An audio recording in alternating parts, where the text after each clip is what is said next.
Good looking out, keep getting clout. This is what it's about. We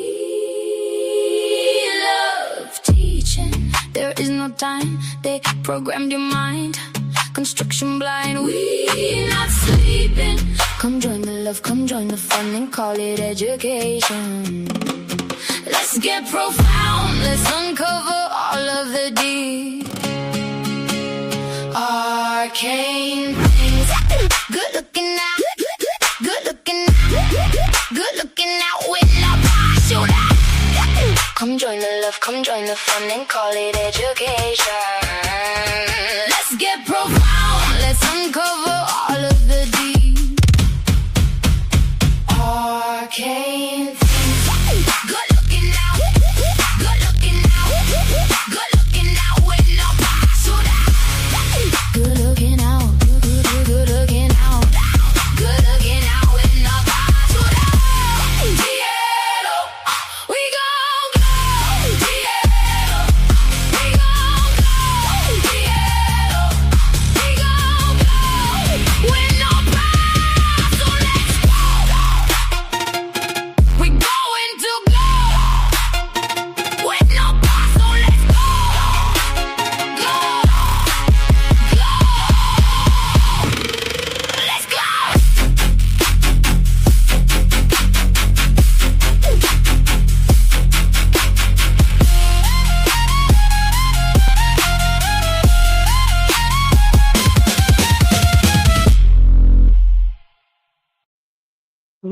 All right. Peace. Assalamu alaikum. Hotep. Namaste.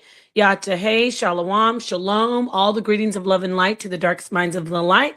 I am Napashadai, and we are back again. I told you we were coming back. I'm here with DJ Genesis, Alchemizing Energy DJ Genesis, and we're getting ready to do another show. You see what's on the screen. Peace, Genesis. Peace. How's it going? All right, great. It's going wonderfully. I'm tongue-tied today, but we have the divine feminine prophets predicted Christ. We're going to stay in the vein of showing the truth about women in antiquity and now represented divinely. Women who were divinely inspired. I will argue, and so will many, not just me and not just Genesis, that women were the first prophets. They were the sages. They were the Sibyls, the Vestal virgins, the prophets that were consulted about prophecy and the miracles that were to come regarding the spirit of what you say, God, the Most High, the Holy Spirit. What's another word that you use, Genesis? For the spirit, the Holy Spirit. The divine intervention or divine inspiration, right? Yes. Okay, so where do you want to start? This is a great picture. Can you explain what we're looking at though before we even get started? So, okay, I know at least in Ifa we had Ibaru, Ibuye, and Ibo Shishe, and they were the ones that during in Ifa that actually was the one who gave power to Orunmila, because he had to like get the messages from those three women before he was able to go to Oludumare, and there was a whole thing with that. So, but it was showing like, but also this is also about the same story, kind of similar, also happened in biblical times. Not biblical time, but like in the Roman times in Italy, these women predicted revelations. There were women that they were the writers, the original writers of like certain books and revelations. There were also writers of Shakespeare. So that's what we're kind of going to get into. And the first thing I wanted to go is kind of talk about the sages in Yoruba culture. And how, this didn't only happen in Yoruba culture, but it actually happened across the board. throughout Africa, it was almost like a similar thing that was happening at the same time across the board, which was interesting. So I thought that this would be a really good topic to bring up, so. Okay, wonderful. So let me take this beautiful depiction down and let's go ahead and start out right away. I'm going to let you get started. By the way, everybody, you know what we ask you to please do: hit the like button, subscribe to all the channels that are available. Genesis is dual streaming, but her channel is, I know your channel, but I want you to say it. It's DJ Genesis Detroit. It's right there underneath my icon. That's how you get to my channel. Please like and subscribe. I do a lot of hard work on there trying to keep the channel going. And so as much support as possible would be great. Perfect. Yes. Thank you. So I'm going to go ahead and share this with, this is Abundance Child, isn't it? Yes. Okay. I'm going to share this and you want to get to speaking about it and get going. Well, I'll just mute out for now. So this is the actual story that happened that is explaining what happened to the women sages in Yoruba culture in Nigeria and basically throughout Africa. And the book is called Iyanifa, written by Dr. Ayele Kumari. And in that book, Iyanifa, she actually goes over what exactly happened during those times and how like the information was taken from these women and how they were treated. So without further ado, let's hear it. All right. Somebody created the initiation. Somebody created the shrine, the beads, all those traditions, the culture. Right. And I think it was men and women. I don't think it was just one-sided. It definitely wasn't just one side, even though we as a people have always been matrilineal and matrifocal. And those things have changed. That's why, if you don't mind, I wanted to read some things from this book. Mm-hmm. Would you mind putting the light for me? Because my eyes. The first known, documenting women's mysteries in the tradition, which is Isheshe. The first known documentation came in 1915 from a woman anthropologist in her book called Women's Mysteries of a Primitive People, which I just happen to sell in Drop Squad Kitchen. She's going to go over all the books and show you the covers. Amori Talbot. There she documents a trying tale of how men stole the mysteries of the women's secrets in societies in southeast Nigeria. The tale was recounted by 3 elder women who explained that in the old days, women used to outnumber men. As men grew, they became dissatisfied with their lot and began to conspire for more by asking for the women to share the secrets of the mysteries so that they would become strong as a society. Upon meeting, the women debated the suggestion with the elder women, stating emphatically to not do so. They did not trust the men in their plight. The younger women, however, fought on behalf of their husbands and suggested that the elder women cared only for things of yesterday and that it was a new day. Eventually, the old women overcame the elders and did share the mysteries with the full rights and every secret by means of which they had formerly held dominion. Shortly thereafter, new laws were created to forbid women to participate in their own ceremonies, including the ancestral plays. Instead, they would be taken over by men and become a men's society where women were forbidden. Further, if any woman would try to participate, witness, or practice, they would escort her to the market and behead her for all of the town to see, so that all other women would be dissuaded from participation. Now, since the men were stronger in limb and cruel, the women were forced to comply. Only 2 elder women remained who still practiced keeping their pots hidden in palm fronds in the ceiling, and one eventually was slashed by a machete. This forced the movement into the women's mysteries to go underground. The tale seemed to be one of the few remnants of women's stories and what happened to their mysteries, except a month after discovering this text, I met a woman who was Kikuyu from Kenya. Her name was Wangari, and she became a great source of knowledge about the Kikuyu women's traditions. Trained in the ways of the ancients by her mother and unfamiliar with the previous story above, she also recounted a similar tale of the history of the women's tradition in Kikuyu. Her story differed only slightly in that conspiracy involved the husbands pressing the young wives for the secrets, and one acquired. and conspired to get all the menstruating women pregnant at the same time. Now, you know, women who live together and in nature have synchronized cycles of ovulation, menstruation, and birth, since these were some of the mysteries. The men then knew how to achieve the task.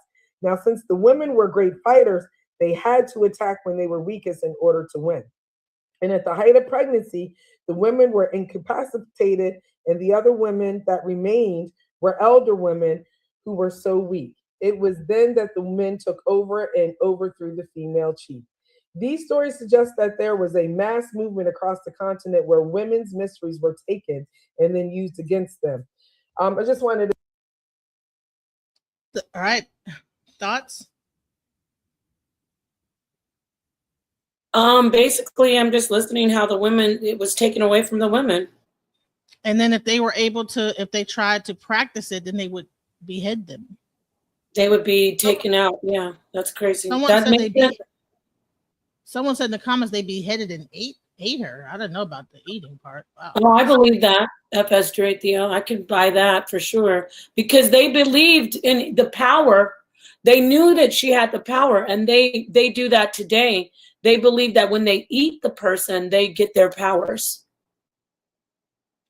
That happens with the with a lot of different these spiritual systems. You know what I'm saying? Right. So I think it's crazy that they pressed the young women, right? The older women were not going to give the mysteries. I think that what happened is that there was too much power for the women had to have. And they felt like, okay, we need to get control of. They probably had a meeting, like, we got to get control of these women. They have too much power. And Right. so they probably had a council. Hey, we got to, like, okay, how can we do this? So, all right. So in that part of the country, it was like, okay, we have to go with the younger women. In Kenya, it was like, okay, we're going to get them while they're pregnant, and then, like, you know, attack them and get the information. It's crazy. Hung, drowned, and quartered. Right. And so it's interesting when you move into the Bible, how it talks about the same sages. What were they? They were in caves. So did these sages have to hide and run in the caves to be able to, like, survive? Interesting, right?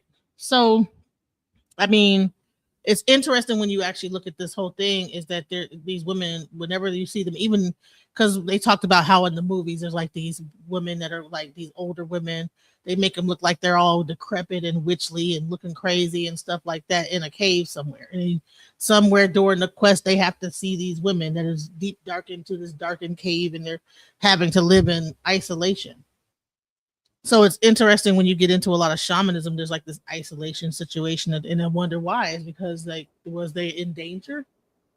Did they have The to women hide? were in danger. Yeah. Like the And sages. then some of the men would tell them, "Oh, we'll protect you," and they would keep them hidden, tucked away. And this is something that I learned from studying this from Ed Dodge and from other people who talk about the goddess that they've tried to erase. So some of the women were told, "We will protect you," by the men, but they really were taking the information from the women, as I told you before, and going to the people and saying, "Oh, this is what God told us," when they really were getting the information from the oracles, the seers, you know? And that's where we get into this actual story of the Sibyls, who were a group of female prophets and seers from ancient times whose prophecies were believed to foretell the coming of Christ. And then some say that the Sibyls' prophecies were used by the Roman papals to create the formation of the Christian Bible. Right. All right, so I just want to kind of get into this a little bit. I did this show and we were talking about it, so I'm not sure when we chime in on this. So if I do find ourselves chiming in, I'll just pause it. But let's go. To create the foundation of the Christian Bible. The name Sibyl derives from the Greek word Sibylla, meaning prophetess, and is associated with prophetic wisdom and divine guidance. They entered into states of ecstatic frenzies and spoke in tongues and prophesied the future. Like many oracles, the Sibyls seemed to be possessed by a divine frenzy. When they spoke, they often seemed to be out of their mind or mad.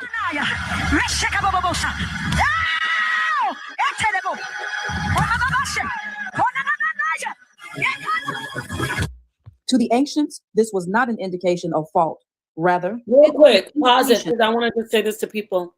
You can watch these movies like 300 and different series on Rome, and you will see the Vestal Virgins, and you'll see in the movie, the 300 movie, where they have the virgin laid out to prophesy, and she's like writhing in pain. Have you seen that scene? Yeah, yeah. That's one of the prophets. That's one of the Sibyls or one of the oracles. So yes, that's what they're talking about. Right. So if you actually look at like the Christian church, if you ever notice that a lot of like the church is filled with women, more women than men. Yeah. You might have a man as a preacher. Like it's interesting how the man is the preacher, but then the women were told that they can't speak in the church. Remember? Yeah. So who probably was behind that man, really probably helping him to put together these sermons? Is probably his wife or the first lady, right? Still is today. Yes, it still is today. Even Right. even not just, let me tell you, even in the scripture, in the Passion of Christ, in the gospel, when they're doing Christ on trial, the wife tells Pontius Pilate, I had a dream, do not crucify this man. It shows that his wife is telling them, beware of what you're about to do. This isn't good. So even then in the Bible, they show the wife telling the husband who's in the power. Just want to say that. Interesting. They always have a first woman, a first lady, the first even with the presidency, there's the first lady, right? There's the first lady of the church. So could this be a actual oracle? Oh, you know what also I want to say about GMS? They teach their men, your wife can't teach and she can't speak, but listen to her dreams, because the women have the dreams, they have the prophecy. This is what these Hebrew Israelite GMS tell their men, that listen to your wife's dreams, never ignore them, because your wife's dreams are real. They actually teach that in one of the most misogynistic groups, teach that the woman will give you the prophecy from her dream. So I just want to add that too. So I wonder if this whole thing about like the woman not being able to speak in front of the thing was so that the woman could pass the information on to the male and give the power to the male to then speak, right? Right. So, and that's also, if you look on the actual pyramid walls, right? Wasn't it the mother who gave the power to Osiris I think the picture is like the mother with her hand on Osiris's back, like she's giving him the power, giving him the energy or whatever, standing him up. Horus. The mother, Aset, which is, Aset, your daughter. She's the mother who basically, I think, I don't want to mess this up because we have other Kemetic experts, but she's the one who passes on the divinity to her son from the father. You know what I'm saying? Like the son becomes the father through the mother. Exactly. So a lot of this stuff is like if people see it in real time, but they don't even understand what's even happening, right? So then you'll have people arguing, well, the woman is beneath the man. She's not even supposed to be speaking. Well, if you actually look at it from a different standpoint, I believe that and it might have been a protective thing. It might have been, we can't just say that it was always something negative. It might have been to protect that information, to put them away so they wouldn't be harmed or stolen or whatever by other forces or whatever, like if you have your oracles, like put them away, who knows, right? Mm-hmm. Or it could have been another thing, you know what I'm saying? But just for the sake of argument, it could have been for good reasons, it could have been for nefarious reasons, who knows? But let's get into it. That they had indeed touched the divine world. The Sibyls produced the world's first oracles, which were spoken in ecstatic exclamations. Because this level of release, supernatural strength. Think of the word oracle as related to the word orator or oratory or oral, meaning spoken from the mouth. In the ancient world, there were many women oracles, prophetesses, who would speak and utter mysterious predictions to those who came to them asking for their help and guidance. In this fashion, many women not only found a place in society, but an elevated place in the religious consciousness of mankind. Deborah was one of the few female prophetesses mentioned in the Bible. Here is some information about her aspect as an actual Sibyl. Deborah performs her prophetic activities as a Sibyl under the palm of Deborah.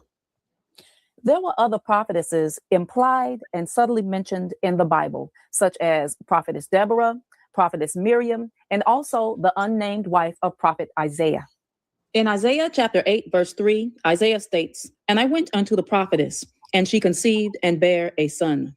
The funny thing about the name Isaiah is many people don't know that the true Hebrew pronunciation of Isaiah is Yeshayah or Yeshayahu.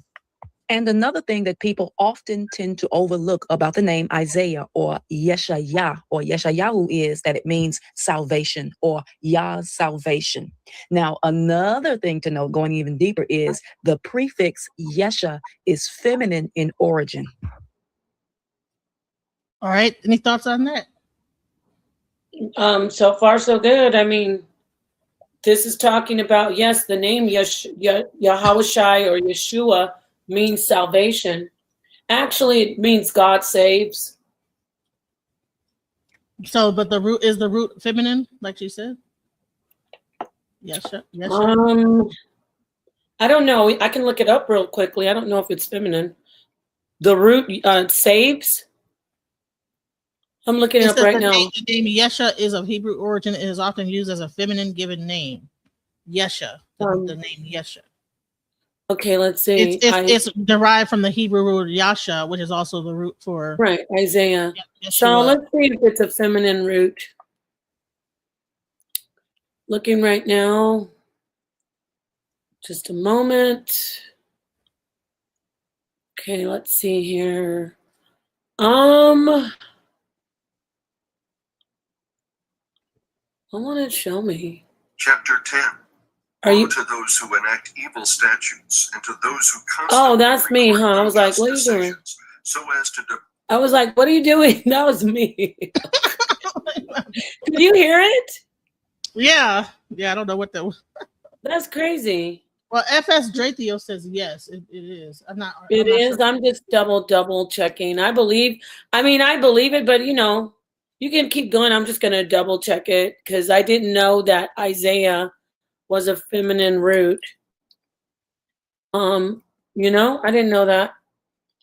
So I'm looking at the word in the blue letter, and it says Yashaya, Hebrews 3:470, and it says masculine. It says masculine. Let me screen share it. So that might be derived from the Hebrew word Yasha, Yasha. Maybe she's talking about a different word, but I just went to this one first. Okay, so we can see that's the word Isaiah, right? That's what she first started out with. Mm-hmm. So that's a masculine. And then I guess the Yesha is actually the pronunciation of it. Where was I? Like I said, here, okay, let's see here. So can you hear it? Listen. Strong's H 3470. Yeshayahu. That's Yeshayahu. Yesha. Entry. Yeshaya. Yeah, that sounds like the word she's talking about. But it is a masculine word. But let's see. It's just basically his name. I don't see where it says. I do know Yahawashai, which is probably Yeshua. Let's look at Joshua real quick, okay? Because why did she use a name? Why did she use Isaiah? Did she say? Because she talked about, she said in Isaiah 8:3. Okay, I'm just because I know the name Joshua is the same as Yahawashai, so that's why I said we could look at Joshua. She's talking about Isaiah 8:3. I'm not sure. Okay. All right, I'll look in that. This is also masculine. Okay, so Strong's H 3091. Yehoshua. Okay, 8. Second entry. All right, so what? 8 and 3. Okay, yeah, it says. I approached the prophetess. And she conceived. I gave birth to a son. Then the Lord said to me, name him Maher Shalal Hashbaz. There's It no, said I gave birth to a son. yeah, it says, I, not she. so I approached the prophetess and she conceived, and gave birth to a son. My Okay, I bad. was gonna say what? Okay, Then the what? Lord, then the Lord said to me, name him Mahar Shalal Hashbaz, which there's no Isaiah on that. What's the other one? So she's saying that the name Isaiah. So here, let's go. Yeah, it's a masculine name. Maybe she's saying the word saves. Let me just look at it, okay? Right? Are you there? Mhm. Yeah, Let I'm me here. look at saves in Hebrew.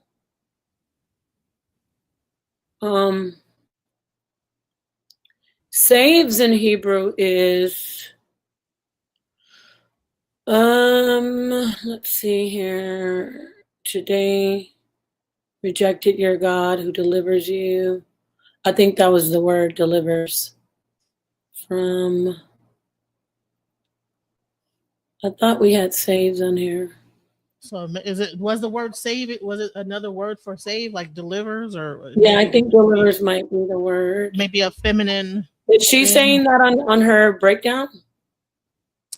She's kind of going through it kind of fast, but let's see what she says. Yes, yeah. Yeah, this is it. Delivers is Yasha. Okay, so this is Yasha, delivers or saves. Strong's H3467. Yasher. And Yasher. this is the primitive root. I think this is the word she's talking about.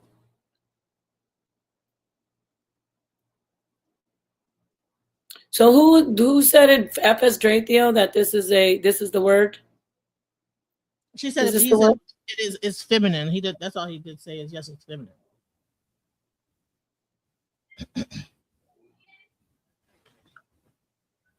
Okay, well, I see the part of speech. I don't see where it says it's feminine. I might be overlooking it, so. Right. I don't know where. Okay, so we'll just. She has a link that she got it from, but I can't click to find out where she got that information. Right. We'll just remember to just check on that so you can keep going. Okay. Because she's saying Isaiah is the same, right? Okay, don't She's worry saying about that when you break down the Yesha part of the Yesha Yah, that Yesha is supposedly as often used as a feminine given name. The meaning of the name Yesha is salvation, to save or to rescue. In Hebrew, it's derived from the word Yasha, which is also the root. It's Hebrew 3467. Let me just hold on. So I'm not sure if she Yeshua 3467. A feminine. All right. Yes, it is. It is a word. It says it is. Yeah. So it is a feminine. It says it is feminine passive participle. H4637 means saved. Yasha. Okay. So it's a feminine singular, which is Yasha. To save, deliver, rescue. All right. So yeah, just double checking it. So yes.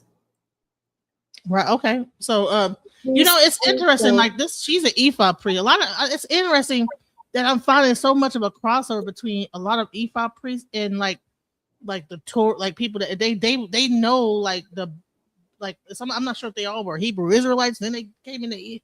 Is this still abundance channel? Say it again. This is still abundance. No, this is the lady with the you liked her hair. Oh, their hair. Yeah. Okay. I wasn't sure. Yeah, All right. she's a Ephah. She's actually a priest of Oshu. He's also an Ephah priestess. Yeah. So it's like I said, just like Baba Yashabaya, like it's interesting how like they can for some reason they're able to break things. It's interesting. Well, they know the Bible. Like, yeah, it's like what?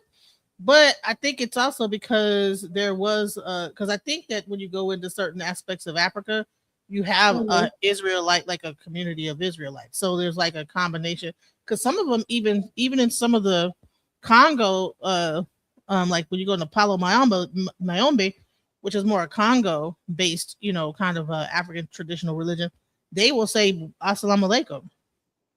Oh wow. Assalamu alaikum. Yeah, it's interesting. Like it's like so there was I think that there's some kind of weird thing that's happening. I don't know. I gotta figure that out. It's meant to be studied. That's interesting. Very interesting. It's meant to be studied. So let's go. Mm-hmm.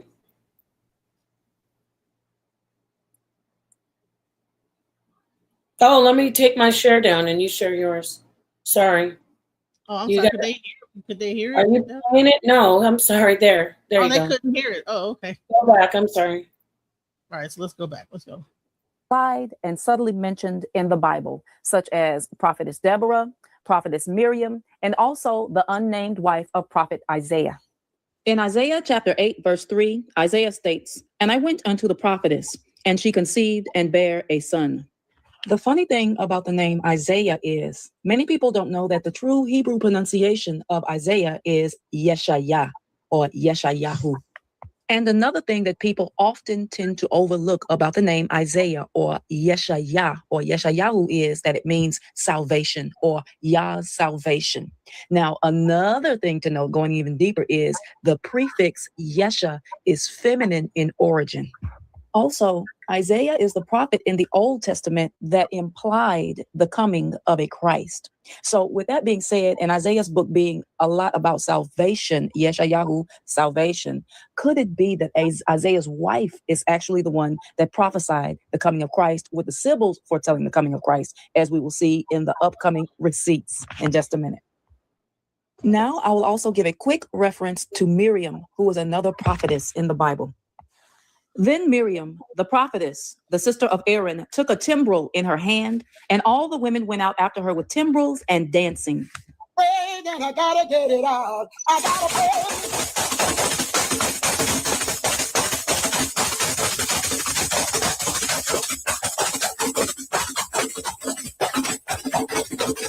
pray. She is tearing that cabaret up. Let's take a look at this article from the late, great Mama Zogbe, known as Vivian Hunter Hendrew. And in the article, it asks the question, did Black women author the Bible? The article states, they were believed to have established the Vatican's holy seat and advised the world's leaders. In ancient times before Christ, it was the Sibyls that healed lepers and cast out demons. It was a Sibyl who called up the prophet Samuel. Their prophecies were used by the emerging Roman papals to create a Western theological foundation and became the undisputed precursor for the Christian Bible. So what are your thoughts about that? About this information about the Sibyl being the witch of Endor. Did she say the Witch of Endor? I think she was talking about the Catholic Church and how like they. Well, when she said the Sibyl called up Samuel, I don't think that was an actual Sibyl, but it definitely was a woman who could see. So maybe she means that what she means by Sibyl. Then I guess it is a Sibyl. But yeah, about the church hiding taking from the Sibyls and then using the information, I've seen the writings about such things. Well, so it's in the church, in ancient Rome, they first established the Holy Seat of the Vatican, advising the world's heads of state. To have established the Vatican's holy seat and advised the world's leaders. In ancient times before Christ, did that? They were Vestal virgins, but they still were the same type of women. In Rome, they were Vestal. They were called Vestal virgins, which are synonymous with Sibyls and prophetesses. Is that what she's saying? So I guess this was centuries before Christ. They said they cured epileptics, the blind, lepers, and cast out demons. It was a Mhm. Sibyl. It The was Sibyls that healed lepers and cast out demons. It was a Sibyl who called up the prophet Samuel. Their prophecies were used by the emerging Roman papals to create a Western theological foundation and became the undisputed precursor for the Christian Bible. So this was before the Bible. Yeah. Yes. They were considered to be pagans. They were not. Okay, interesting. They were pagans. Interesting. Oh, So Romans were pagans. Yeah. Romans were pagans? Yeah, they had all the gods and the goddesses that they worship. Okay. All right. Okay. In the book of 1 Samuel, chapter 28, it was King Saul who actually improperly breached his covenant with the Almighty to seek the Sibyl to conjure up the old prophet Samuel in order to see what Samuel had to say to him. The woman was known as not as a Sibyl, but as the witch of Endor in modern Bibles. Yeah, In the other witch of articles Endor. by different writers, it states that Christian tradition took up the Sibyls, respected them, and indeed the work of God being established in and through them. References in the description box. Contrary to popular belief, not all Sibyls were so-called pagans or idolaters either. Many Sibyls were either henotheist or even monotheist to a certain degree. Not all of them were polytheist. The Sibyls and prophets foretelling Christ the Savior. So before we go into that, let's go. Someone said the Vestal virgins were buried alive. Jeez. It's terrible. Wow. That's terrible. Jesus. Why? Yeah, it's pretty bad. I mean, just so far, what's your thoughts? Let me. I think it's good that you're at least presenting this information, because a lot of people, obviously it's going to bother a lot of people, but that's why we have to make sure we fact check all the information.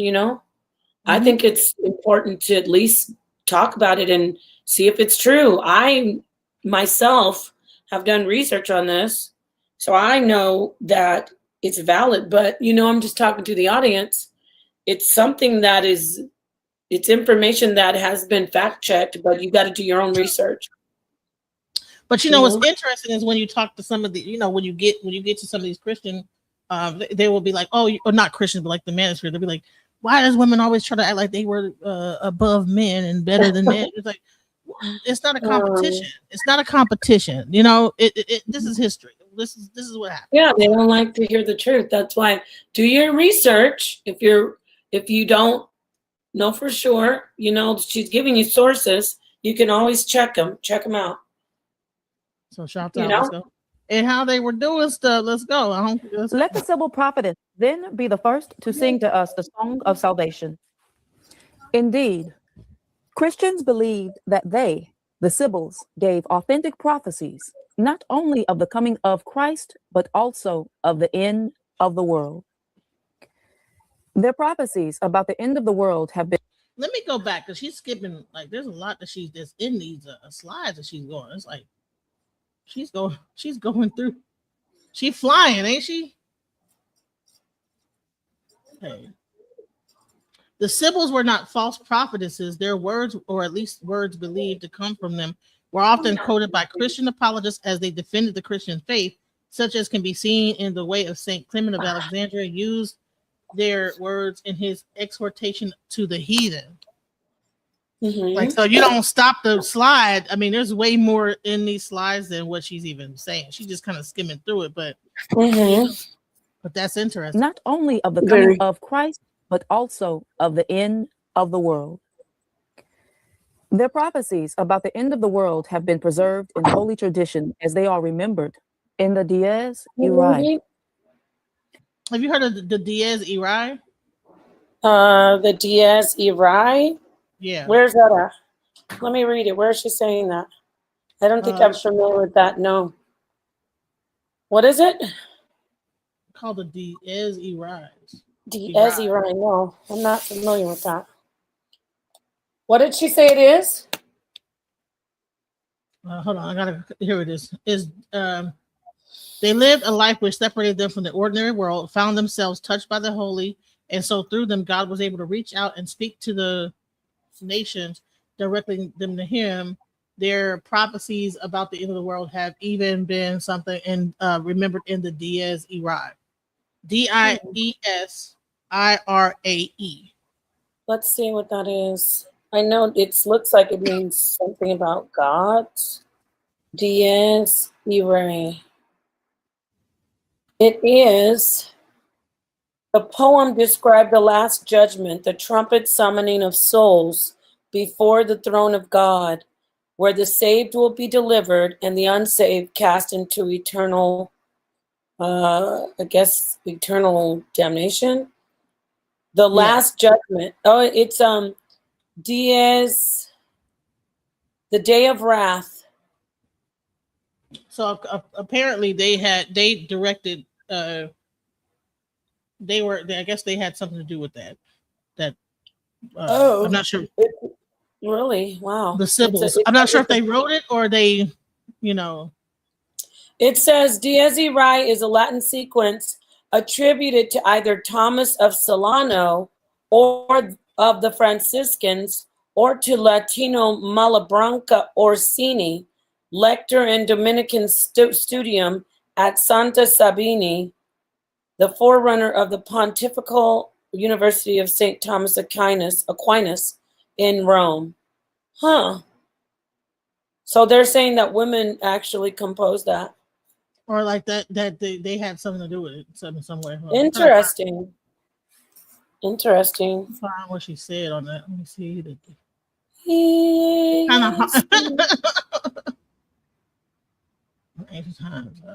You can hear me okay, right? I'm not breaking up? No. Let's go. Okay. The Sibyls were female seers from ancient times whose prophecies were thought to have foretold the coming of Christ.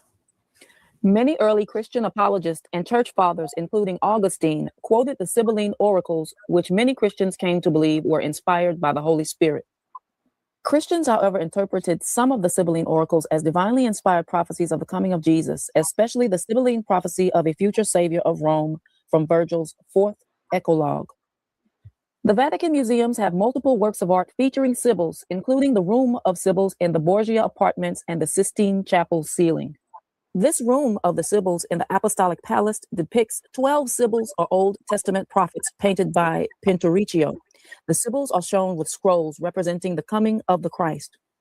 Even the Vatican Museum itself gives testament that the prophets and Sibyls are identified by a text in the label below them and are those who were the first to sense the coming of the Redeemer.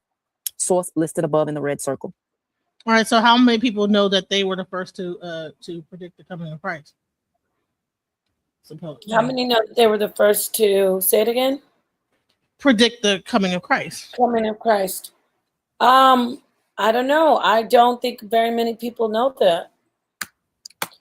Again, Ed Dodge has mentioned this information in his book. I got to get the book for you. Remember you came in and talked to him?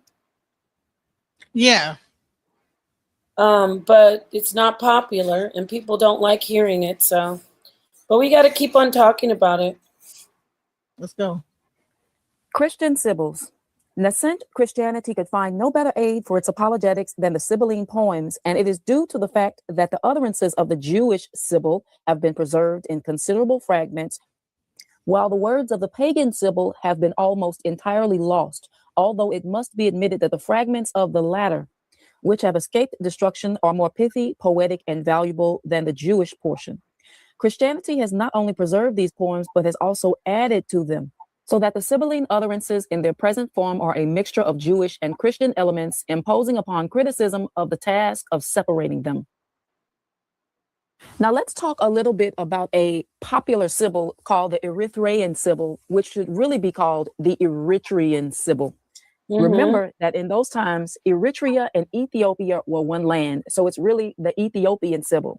The Erythraean or the Eritrean Sibyl is believed to have predicted the coming of Christ in an acrostic poem that spelled out Jesus Christ, God's Son, Savior, Cross. The Erythraean or Erythraean Sibyl is often depicted in Christian art, such as in Michelangelo's Sistine Chapel murals. But of course, interesting, right? Yes. Yep. Her image has been lightened. So this is a second Sibyl who predicted the coming of Christ. This isn't these are different prophetesses, different women prophets that predicted the coming of Christ before the Christian religion, Right. right? Pretty much, yeah. Mm-hmm. Heavily. Now, I'm not going to get too deep into this topic. I'm just going to present it as something that you can do your own research about. But there has been speculation that the actual book of Revelation was originally written by a Sibyl. All right, so let's read what it says. The original book of Revelation was written around 500 BCE. It was part of a collection of prophecies written by a woman named Hieropyle. Say her name louder. Hieropyle. Let me see. Heropidile. Oh, I'm not looking. Where's the name at? Heropile. Right? Or herp. I can't see if that's a P. Heropile. Yeah, I think it's a P. Or it might be Heropyle. So she lived in a cave near the ancient town of Corme in Campania, Italy. She was known as the Sibyl. Sibyl, and the general populace considered her a slowly aging but immortal priestess. The remains of Cumae and the adjoining caves are 2 hours drive from Rome and open to tourists today. Hieropyle, or whatever you say, was one of several women who prophesied under the supposed inspiration of some deity and delivered her prophecies in a frenzied state. Right? She was considered the greatest seer of pagan antiquity. With discovery of the Vatican scrolls, it is possible to prove that Sibyl influence reached deeply into the Christian book called the New Testament. For one of these books was written by her and later became the book of Revelation. Interesting. Amazing, right? How many people know that? I doubt it. Definitely not over in this community. Right. So I don't know. So how did she get left out? Like how did, the revelation of John, how did it become the revelation of John and then this existed prior to? Right. I mean, some of these people's names made up. You think we could read the original? I don't know. Look it up. It's they have the name. Look up. It's possible. Well, it says. Look up Hieropyle. Maybe it's more information on that. Yeah, it was the Sibyls who foretold. I think that's a really interesting thing. If she wrote Revelations, wow. So then that means that. So who is John? Didn't John write Revelation? That's what it said. I mean, were some of these books written by women, and then they switched up the? That sounds about right. And her name is Hieropyle. That's how you say it? Okay. Hieropyle. Yeah. Hieropyle. Oh no, it's Hierophile. Why does it have a B there? I don't know. Maybe it was a misspelling. She's the Sibyl said to have prophesied the coming of the Redeemer. Huh. Hierophile? Keep on going with that. I don't see much about her. In fact, I don't even know if this is the Hierophile of Erythrea. Oh, she's Erythrean? Yeah. She's the Erythrean Sibyl. She's believed to have made extremely precise statements regarding the coming of Christ.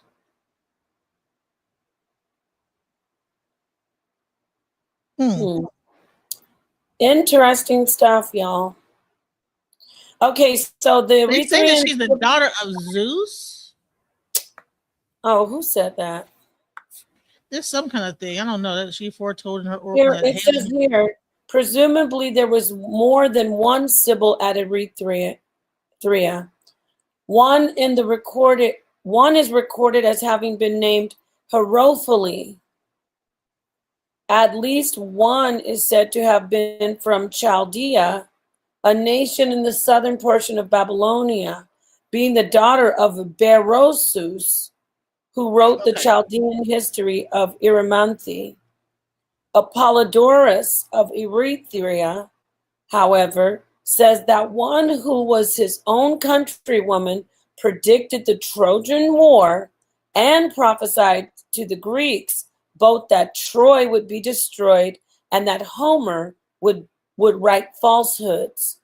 So this was very common back then. They would consult Sibyls, they'd consult these these oracles. So I could see that to be true.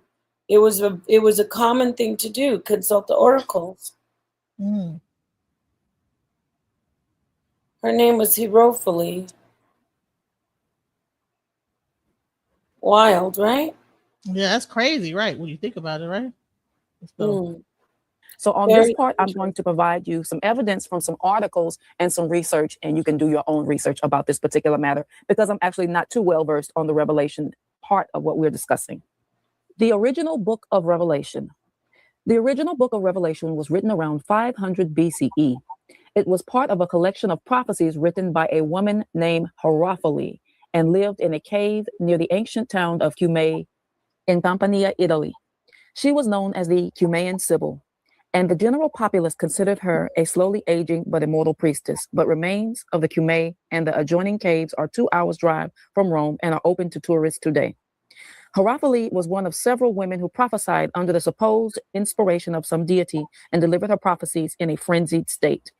now I'll say this: is that didn't they just try to make them out to be like these witches that were? Okay, charge it up. Can you hear Why they me? trying to make them seem like they were just like these witches that were in these movies that ate them? The witches that was in the movies that was doing it, blah, blah, Oh blah. yeah, They were always. witches. They make them out to be witches, right? Yeah, they're always doing that.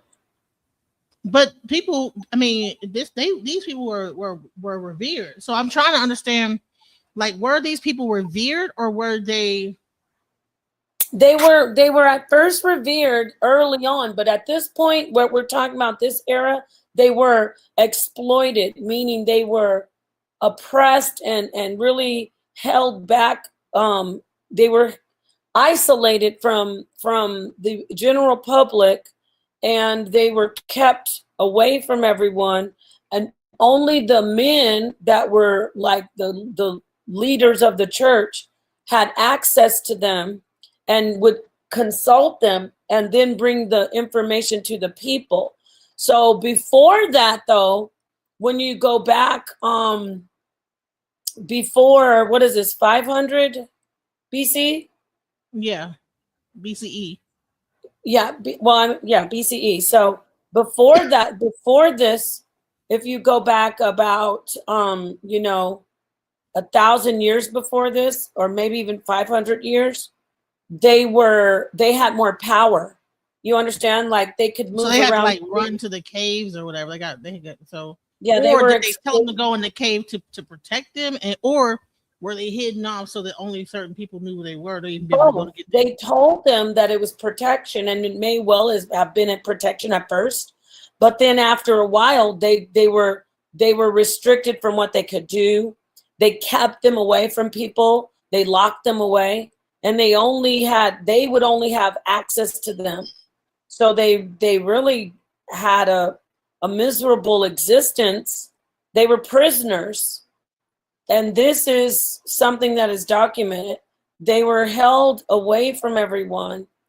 They, especially when you talk about the actual these prophets called the Sibyls and the Vestal Virgins, they didn't have lives. They just were kept in these temples or caves or whatever you want to say, and they didn't have any access to anybody.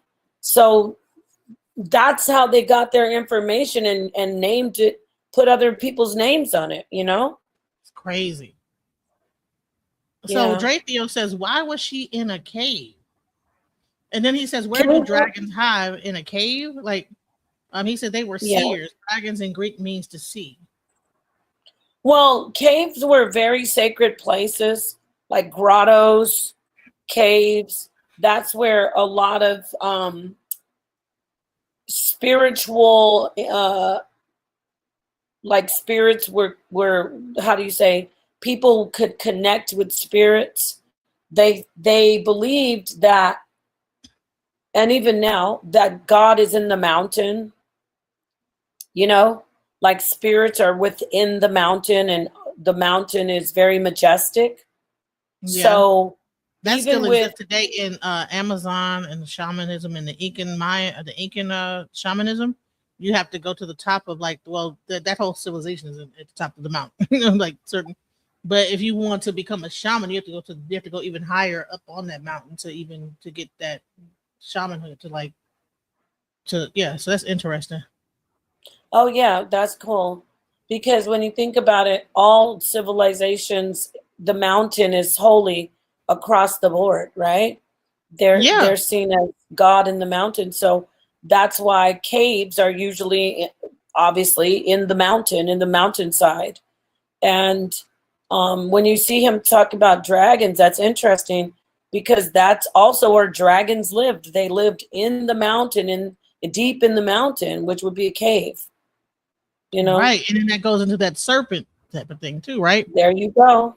I was just gonna say it goes to even in the Bible, the Most High is compared to a dragon.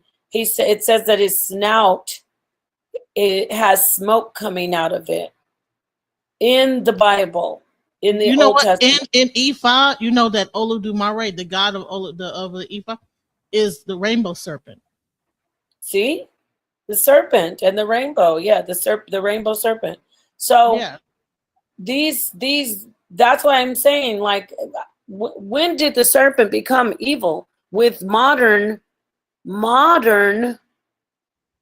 interpretations, or should I say misinterpretations, where I believe it was hidden on purpose by, like during the time of King James, like even before King James, like the 15th century and then the 16th century, 14th to 16th century, they started to tell lies about the scripture, completely tell lies and say, oh, this is evil. When, and the scripture says they will call good evil and evil good. Yeah, like Okay. Moses. Moses went to the mountain. Thank you, Benita. Moses, even, remember in the scripture, he goes up to Sarabit al-Kadim. He goes into the mountain to meet God. So does Christ. Christ goes up to the mountain during the transfiguration, and he's changed in front of the two of his or Peter and I think John, and then Peter's like, Lord, let us make an altar for you. And then God speaks and says, this is my beloved son with whom I am well pleased. So even then, you see God in the mountain. So getting back to the cave thing, they knew these were sacred women. They wanted them to be, they needed the information from them. And so they put them in places that they thought they would have the most access to God. Not to mention Allah. Remember with Muhammad, where did he meet Gabriel, the angel Gabriel? In a cave, in a grotto, right? In a cave. So it's across the board. I'm sorry, I said the wrong word. It's Osumare. It is the rainbow serpent. Yeah. It's Okay. meant to be like a snake that is up in the sky, and it goes between earth and heaven. It's like between earth. But yeah, interesting. Very interesting. So the cave is a sacred place. Before even it says Christ was born. When you hear manger, that's not manger, that's grotto. Like Christ is supposed to be born in a cave in the original text. He was supposedly born in a cave. What else? And you know what? Also, we also got to think caves are not what we think it is. There's some beautiful caves out there. I mean, in China, I mean, because when I think of a cave, you think like when they show it in the movie, it looks like this, like a bear, where a bear would like hibernate at. But there's caves that are like that have beaches on them and everything. Oh, there's beautiful caves. Yeah. I think Right. of So every, yeah, it's different. Listen, all this, because we got to stop talking about, oh, they lived in the caves. Everybody in ancient times, when there weren't houses, found shelter in the mountain. And then that's where they started to see things, and, spiritual miracles took place. And that's when they're like, oh, this is a sacred place, So Exactly. anyway, that's interesting. So yeah, your book of Revelations might have been written by a Sibyl. She was considered the greatest seer. And with the discovery of the Vatican scrolls, it is possible to prove that the Sibyl influence reached deeply into the Christian book called the New Testament. One of those books was written by her and later became the Book of Revelation. In a different article, it states, is the Bible's Book of Revelation a plagiarism of the Sibylline oracles written in 510 BC? The Sibylline Revelation. All right. Have we heard of the Sibylline Revelation? We just heard about it. Right. But they revealed the coming of the Christ. So that's what it's called, the Sibylline Revelation? Yes. They were talking about a Christ coming, and they also, right here it says, the Erythraean Sibyl was the prophetess of classical antiquity, presiding over the Apollonian oracle at Erythrea, a town in Ionia opposite Chios, or Chios, I should say, Chios. And so, yeah, they were the ones that talked about a coming Messiah who would be crucified, and wow. Some of them talked about him wearing a crown of thorns. What? Yeah. They were very spot on. These were the women, even in the Bible, when you read about these women, the witch of Endor who contacted Samuel, then you read about the prophetess Huldah. You read about these women who could see what was coming, and they were consulted, they had access to information, and I'm sure some of them taught men how to do it, because that's how men learned how to do it. A lot of the men, but it was they taught them. I think, well, they did teach them. See, so that's why I brought the African version of what happened, right? So imagine they had this power, and they said, listen, we need to know how they're doing this. Yeah. And so the younger Sibyls that were growing up, probably, got married or whatever, and showed the older Sibyls to tell how they did it. And the moment they told it, it was over. Bingo. That was the end, because the strength, that is true. And once they gave them the secrets, why do you think that King James and all of these people before King James put in the Bible, I suffer not a witch to live, kill all witches? Because they knew that these women had powers. And when they tortured these women in witch hunts, and even before, they tortured them for information on how they had this power. It wasn't just, admit that you're a witch. Like we see on the surface, when they talk about witch hunts, they're like, admit you're a witch. No, they were asking them, how do you do this? Who did you contact? And that is the worst of all. King James, he was a disgusting, murderous, misogynist. And book of demonology was about him. I was just going to say that. What? He got that from torturing women, that information. That's where he got how he wrote demonology. Not just that one, even the Malleus Maleficarum, the witch's hammer. They tortured women to give them the secrets of the craft, and then they would put them to death. And that's fact. JPO says, remember, kings always wanted to kill the dragon that was in the cave. So was the oracle, the Sibylline oracle, the dragon? Yes, that's the code for the divine. I'm not even going to just say she was the dragon. She had access to what we represent as the God. Remember I said the serpent led them to the truth. The dragon is a representation of the truth that is brought to you, the majestic truth. Get it? That's why the dragon, what does the dragon guard? The dragon guards the treasure.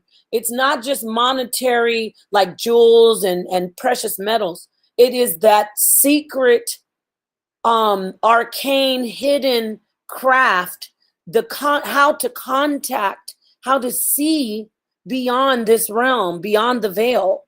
And that is, so then what did they do? They call women witches. They say women are evil because they deal with wicked spirits. But all along, they want to know how to do it. And they found out, a lot of them, through, and it cost many women their lives and men. So it wasn't, I want to say this, like how we said, there were good men, obviously. When you say husbands, there were husbands who knew their wives had gifts, and they really cherished their wives, obviously, but they died too. They died right along with their wives. You there? So this to me actually would also explain why they make it like, oh, witchcraft, all these things that are illegal to do, right? No, you can't do not witchcraft, sorcery, right? Sorcery, yeah. Astrology. Let me tell you something. In First Samuel, I think it's First Samuel. It's the one of the first or second Samuel. It's when Solomon goes to the witch of Endor. I should get the scripture and read it, but I'll just tell you the paraphrase of it. So he's desperate to know if he's going to die in battle the next day. He and his son, right? And he's just losing his mind over it. So he goes to the Sibyl, I'm doing air quotes, the prophetess, she was called the witch of Endor in the Bible. So he goes to her and he says, tell me, call up the spirit of Samuel. I want to know what's going to happen. And then she says, no, this is where I wanted you to hear. She says, no, I can't do that, because you know that the king has put out an edict that anyone prophesying or reading the future or contacting spirits will be put to death. And this is the king, but she doesn't know it because he's in disguise. He goes, no, you won't be put to death. Just go ahead and do it for me. So she does it. So what am I saying? Here we are in the Bible where another king, besides I believe it was Josiah. You can correct me if I'm wrong, chat. But Josiah says, let's go consult Huldah, the prophetess, when we need to know what God's saying to us about our judgment and what's going to happen to our people. And then in this part of the Bible, we see King Saul consulting the witch of Endor, the prophetess. They call her a witch in the Bible, So she says, no, we can't do it. I get back to what you said, the prohibition. She said, oh, we're going to be put to death if we do that. So you get it, like, why? And in the book, I want to say this. They say, oh, they're so evil. God's going to, all these witches. That was written in there for hatred of women because of the resentment of their power.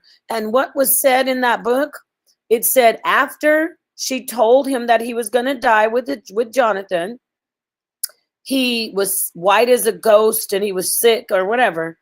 And she felt so sad for him. What I'm trying to show you is the love and compassion and the charity that this woman had. She felt so bad for him. She went and slaughtered a goat or a lamb, I think, and fed and made food for him because she knew he was going to die the next day. She was poor. Think about it. You're wow. Slaughtering your goat for your animal for the king to eat, right? To eat him, to give him his last meal. And also there's some also esoteric to that. She did a, like a blood sacrifice, kind of like to either seal it or to let Samuel go back to rest, because Samuel was like, why do you disturb my slumber? So there's also some, some hidden symbolism in there where she does slaughter the animal, but she does show kindness to him. But we're told that they're evil, you know, evil women who trying to cast spells and, you know, it's Right, funny. but the king was going to the. So here's the thing. So we're seeing here kings went to these people to get. Now, when did the prohibition of where it says you can't perform these things, did that come prior to him going to the oracle?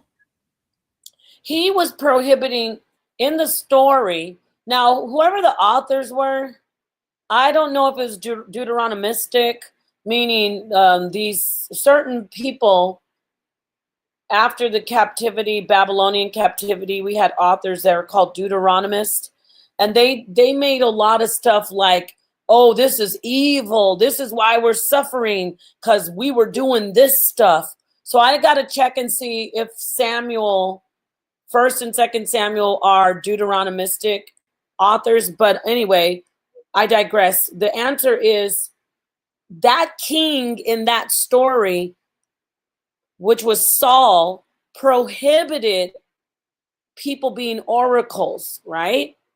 But then when he needed it, he said, oh, no, it's okay if you do it. Get it? So when he needed to find out something, all of a sudden it wasn't wrong. That shows you that it wasn't God saying this is evil. It was man controlling that power through what? Through strength and brawn. And this is why the men have taken over all of the spiritual systems, because they are stronger and they are the ones who are the government and leading, you know, they know how to make the weapons of like of violence. They know how to use the weapons of violence, where the women were the spiritual ones using their minds. You understand? Like, even if you hear the word read, to read is something, it's like in the craft. It's not only actually looking at words and enunciating them, you know, or sound, you know, pronunciating the pronunciation of it. It's like reading was a way of working the spiritual craft. Writing is a spiritual it's a spiritual action. Get what I'm saying? So women were the readers and the writers and the spelling, and the men were, Wow. yeah, the men were the ones that had the brawn and the strength and they could fight, but women did the spelling and the writing and the reading. That's what, you know, that's what it comes from. And why that's why women were the, you know, who's the teachers? They say, oh, well, the men were the professors. No, women were the first teachers and the first doctors, because they knew how to do the spells. They knew how to make the medicines, which are no pharmacopoeia, is that you even hear people say that goes back to the word witchcraft. People will say stuff like that. When they show that serpent type of thing. Yep. Interesting. And the serpent, when you say that, you made me think of, that was the first healing, the staff with the serpent wrapped around it. Caduceus, right? Is it called? The caduceus, right? That was you know, Moses in the desert lifting up the serpent to heal the people from death, from being bitten by the fiery serpents, which is also it's also arcane for certain spiritual attacks, but I digress. And then Christ says in the New Testament, Genesis, Christ says, just as the serpent was lifted up in the desert with Moses to heal the people, so shall the Son of Man, he's talking about himself, so shall the Son of Man be lifted up on the staff. You get that? Wow. Because Jesus is the serpent in the garden. Right. Crazy. Yeah. Yeah. They don't Yeah, like see, listen, I'm so happy that we do this, because if he wants to debate you on this, I can't wait till you break that down. Now that we even can like break this whole thing down with, okay, come on now. What? Right. This is great. Listen, so someone told me to show Strong's Concordance. I'm not sure what. Okay, so H190 is oh yeah, which is interesting. That's my H6190. Was it 6190? FS Drathio H6 Hebrews 6190. Yes. 6190. Yeah. Because I was like, what? Okay, hold on. HS. Okay, let's see. Yeah, I appreciate your participation, FS, and peace to you. Appreciate everybody's participation, Benita and FS.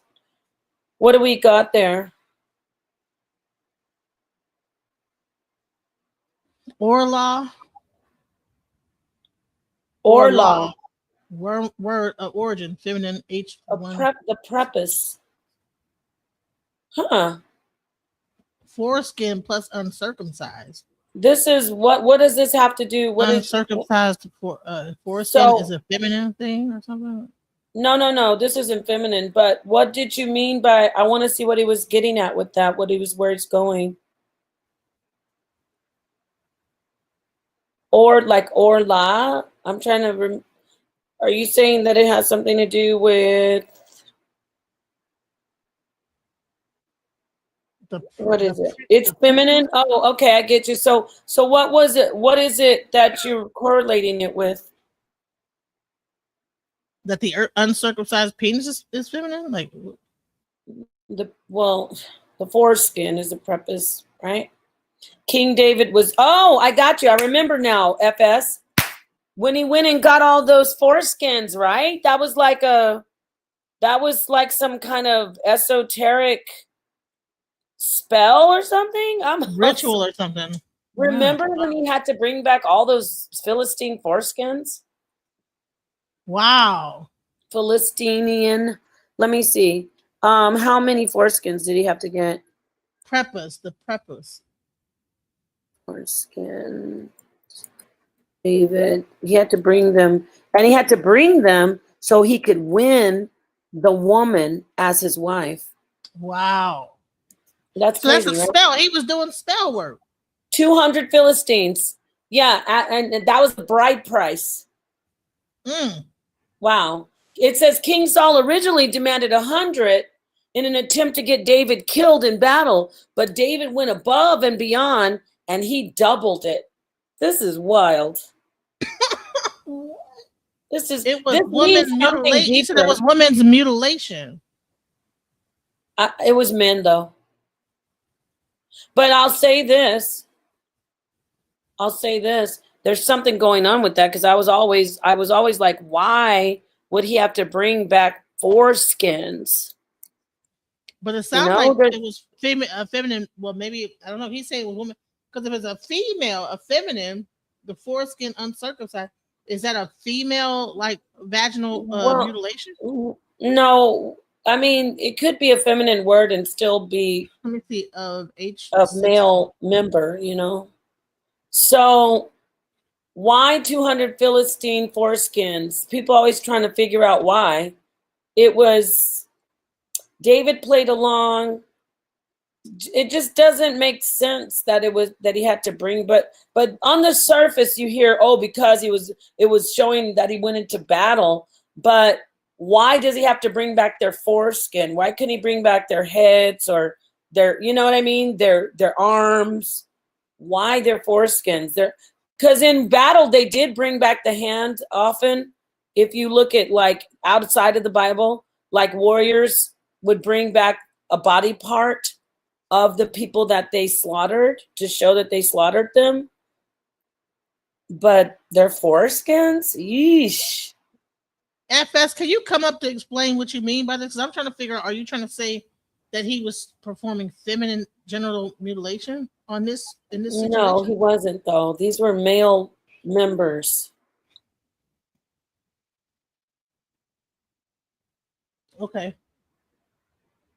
Yeah, but that's still spell work. Like that's spell work right there. That's like doing like what you would call so-called witchcraft. I mean, it was men because he went to battle. I mean, it could be women, but it's men because it says he went back and he brought back the men. He killed the men.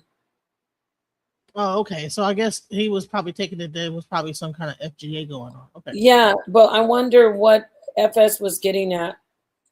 I think that's what he was thinking it was. That it was. But it was a ritual. It was like a type of ritual. Interesting. Crazy. Let's go. He said yes, Genesis. Right. So he thought it was like that was like some FGA, Huh. but or M. Oh yeah, that's right, immortal. See, if he was under the king of Egypt, he would be. It would be payment showing you killed men. Yep, that's something that I've have read. But not the foreskin. I've read like hands and stuff, you know, but not that part. Man, that's crazy. Let's go. The original author of the book of Revelation, the Cumaean Sibyl, though, was always highly regarded as a clairvoyant by the Roman Catholic Church. Even today, she can still be seen magnificently portrayed by Michelangelo in a prime central position among the great patriarchs of the Bible stories depicted on the ceiling of the Sistine Chapel in the Vatican itself. A total of 278 verses of the Sibyl's predictions are also found in the book of Exodus, Psalms, Isaiah, Jeremiah, Ezekiel, Daniel, and Zechariah, indicating the high value placed on her forecast by Old Testament authors. The Sibylline books were lost to history for many centuries until the second book was discovered in the Vatican archives some decades ago by Edmund Zekeli. This photo here is not a Photoshop. This is actually a photo from 1641 by an artist by the name of George Jameson, which was later revamped and lightened in color by a later artist that refurbished the artwork. In 1641, 12 Boom. So this is the original. This is the lighting one. That's crazy. They did a lot of iconoclasm, changing the colors of original figures. You know what else? I don't want to get off the subject too far, and I'm not promoting at all. In fact, I'm against people trying to just do certain things for fun, like Ouija boards and tarot cards. But you know, a woman helped create tarot cards, the ones that you see now, and she did it with. I'm not saying that she started tarot cards. Women were playing a card game in France. That's where tarot cards originated, and they tried to say, "Oh, it came from Kemet," but it didn't. I heard it came from Hebrew. So I heard tarot was actually part of the Kabbalah. No, well, no, it was a game. It was just a regular game that women played. But what I think it was a game that women played, meaning that they were doing predictions, and some guy saw them playing the game, and then he said, "Oh, this came from Egypt," but he just made that up in France, right? But what I'm getting at is the way it's been perfected and the way the decks are made. This picture here made me think of the actual woman. She's a black woman who actually refined the cards. You know how you have the Watcher, the Hangman, the cups, and those are the playing cards today, like the club, the diamonds. They originate the regular playing cards that you see in casinos and stuff. Those originated from her creation of the tarot cards. She drew them and everything. I got to get her name, okay? That's just something I thought of. I mean, that's kind of off topic, but somebody came in, right?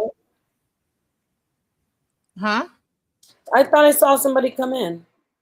I put the link in the chat for him to come up and speak, but make sure. I thought I saw somebody back. Make them at least, because I don't want no one to come up with some Oh, I think I know this girl. Wait, is she still back there?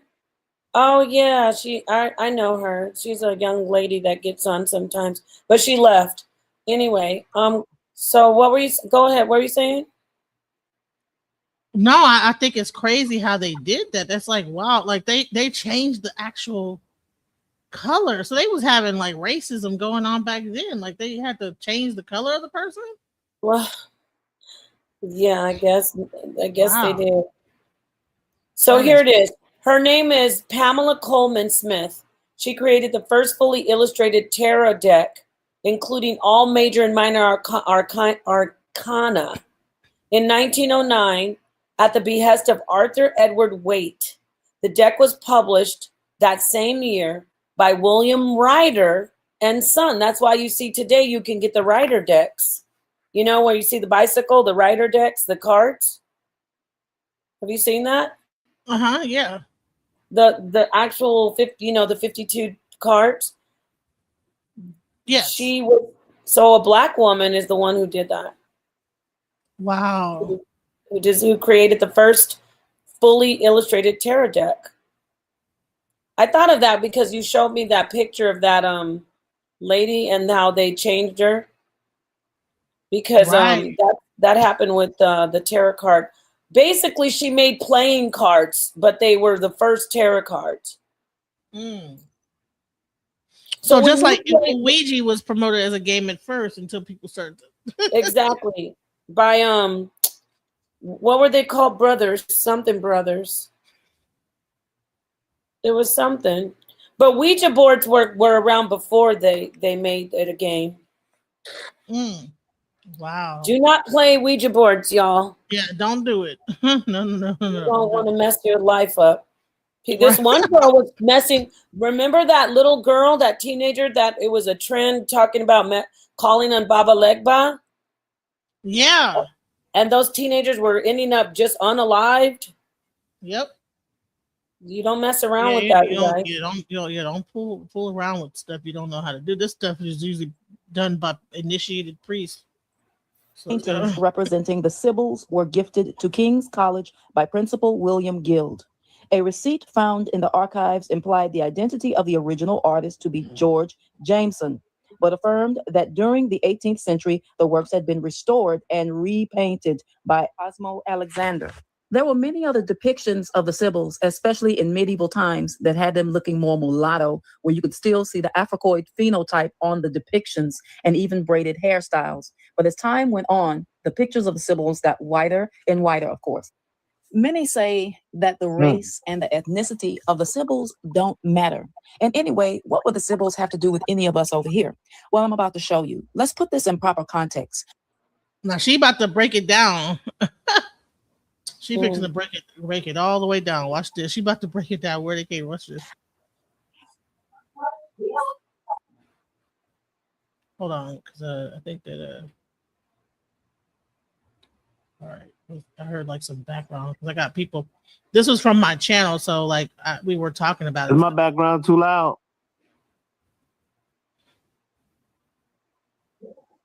No, it's not. I don't hear your background at all. Okay.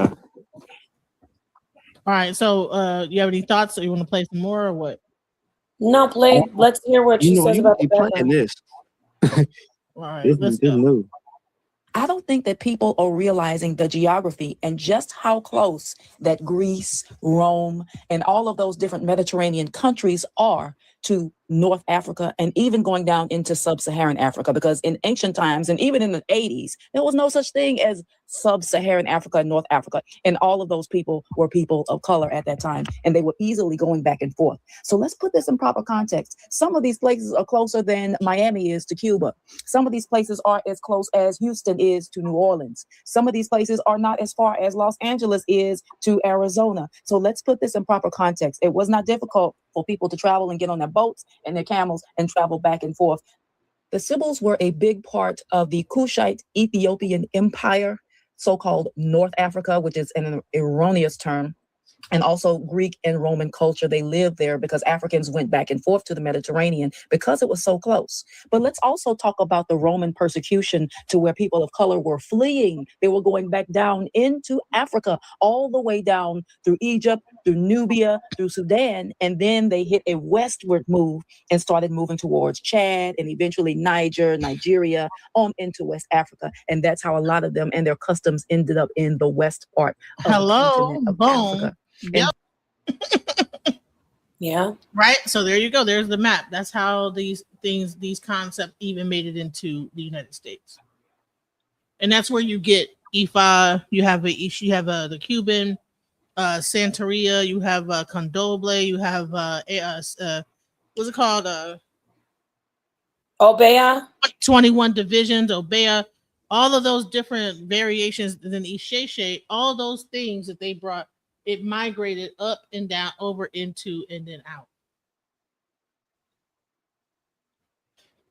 So that's the map right there. Then later on, you have the slave trade.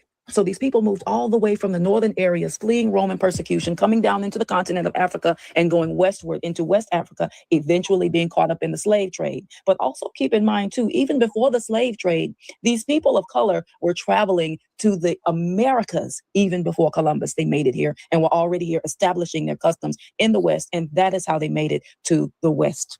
And remember, this is over a 1,000-year time period. So imagine the migrations that are possible within 1,000 years to places that are that close to one another, as far as Europe, the Mediterranean, and Africa.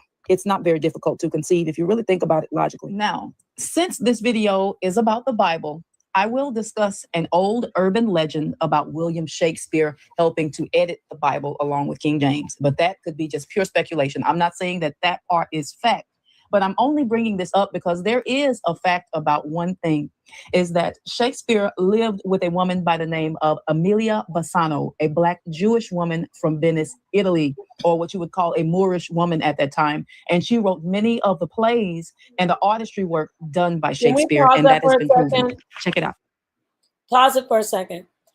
We don't want to skim over the fact that they called her a Black Jewish woman. From, I believe, southern Italy. Yes.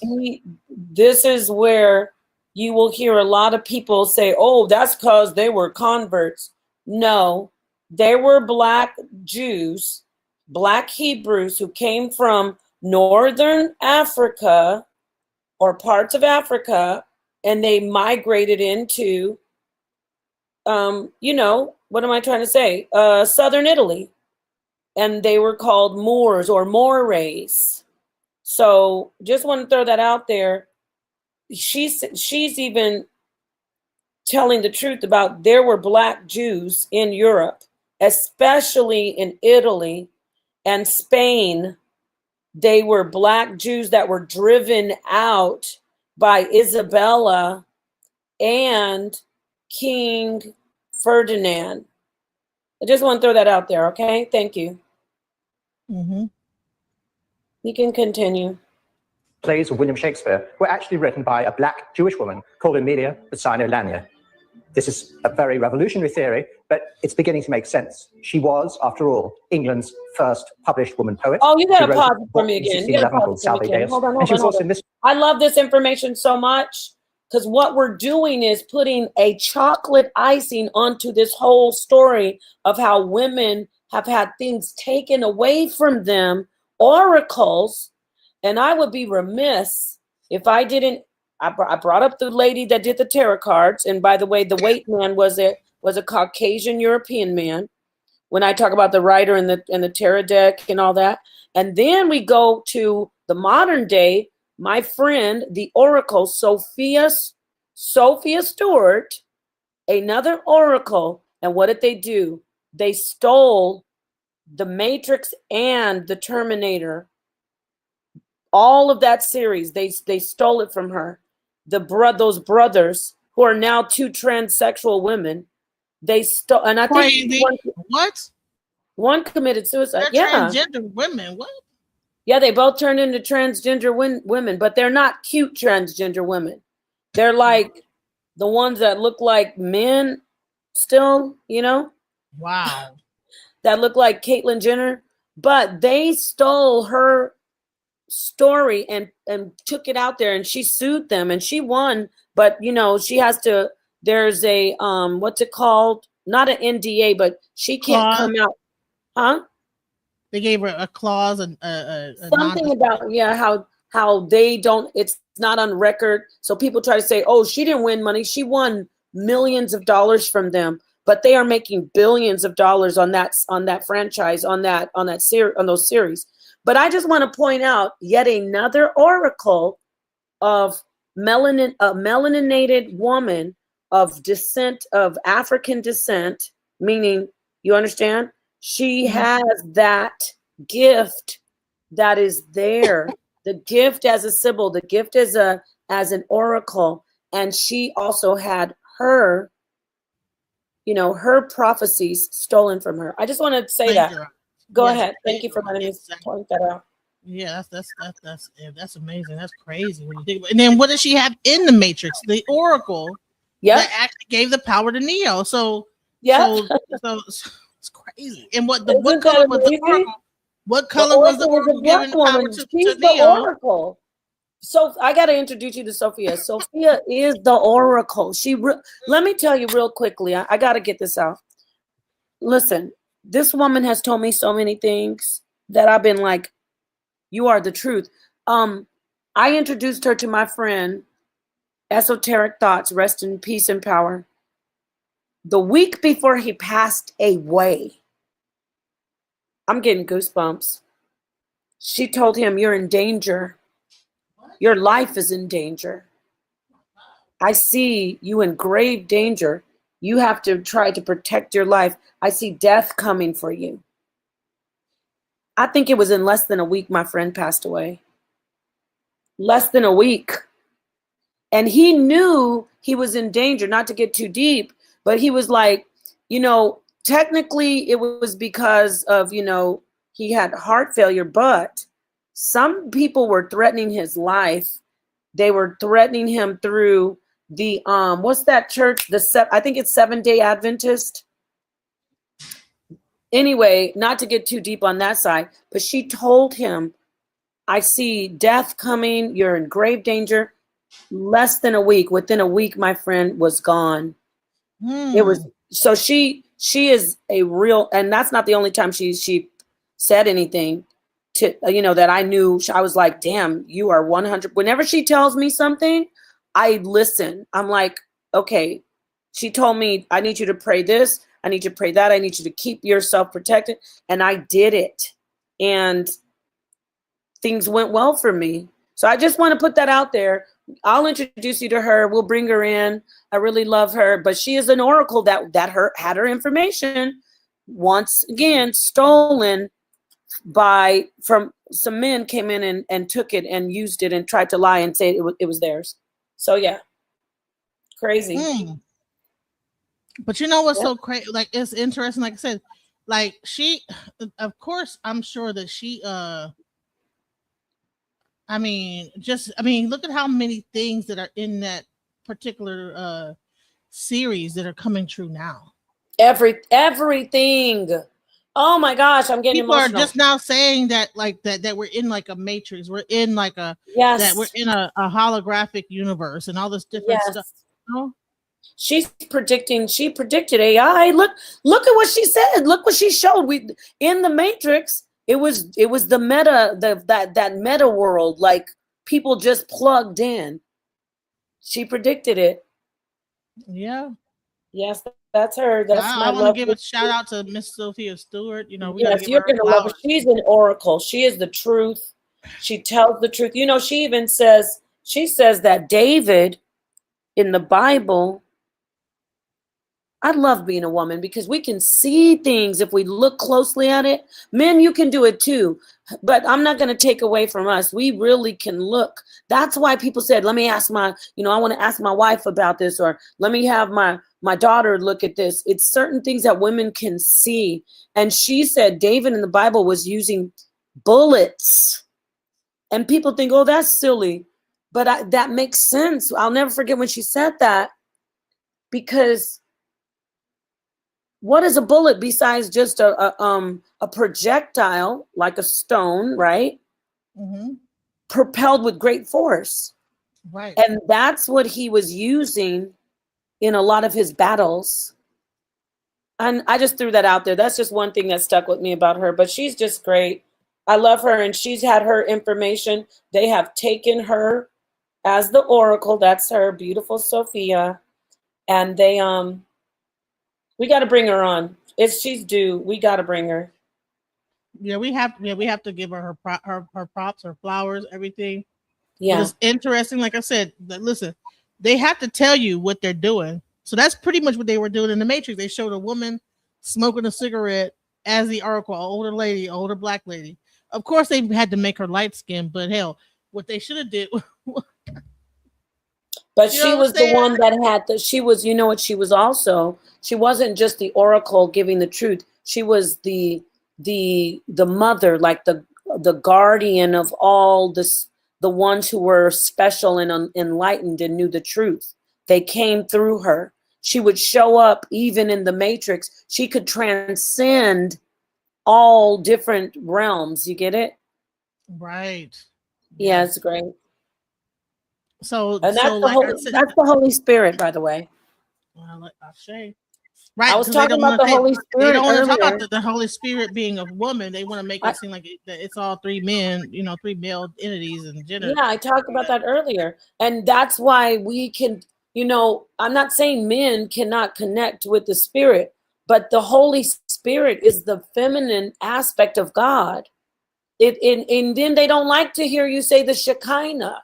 Everything that is feminine or rooted in the Holy Spirit and the mother, they say, oh, that's evil. That's witchcraft. God said that's wrong. Where did God say it's wrong? You mean some person who came in and tried to lie to you and tell you that there's just a bunch of males in the Trinity? God has no feminine aspect, yet God creates. Women come out of the, or I shouldn't say come out of, feminine is within the consciousness and the universal mind of God, right, Genesis? Yeah, absolutely. So, And you know, it's gotten so bad with this, and I don't want to bring up the manosphere again, but I'm just gonna like just make it completely known. you can bring it up got as so much as you like. Just don't say any of their names, because then they No, they're it like got so zombies. bad.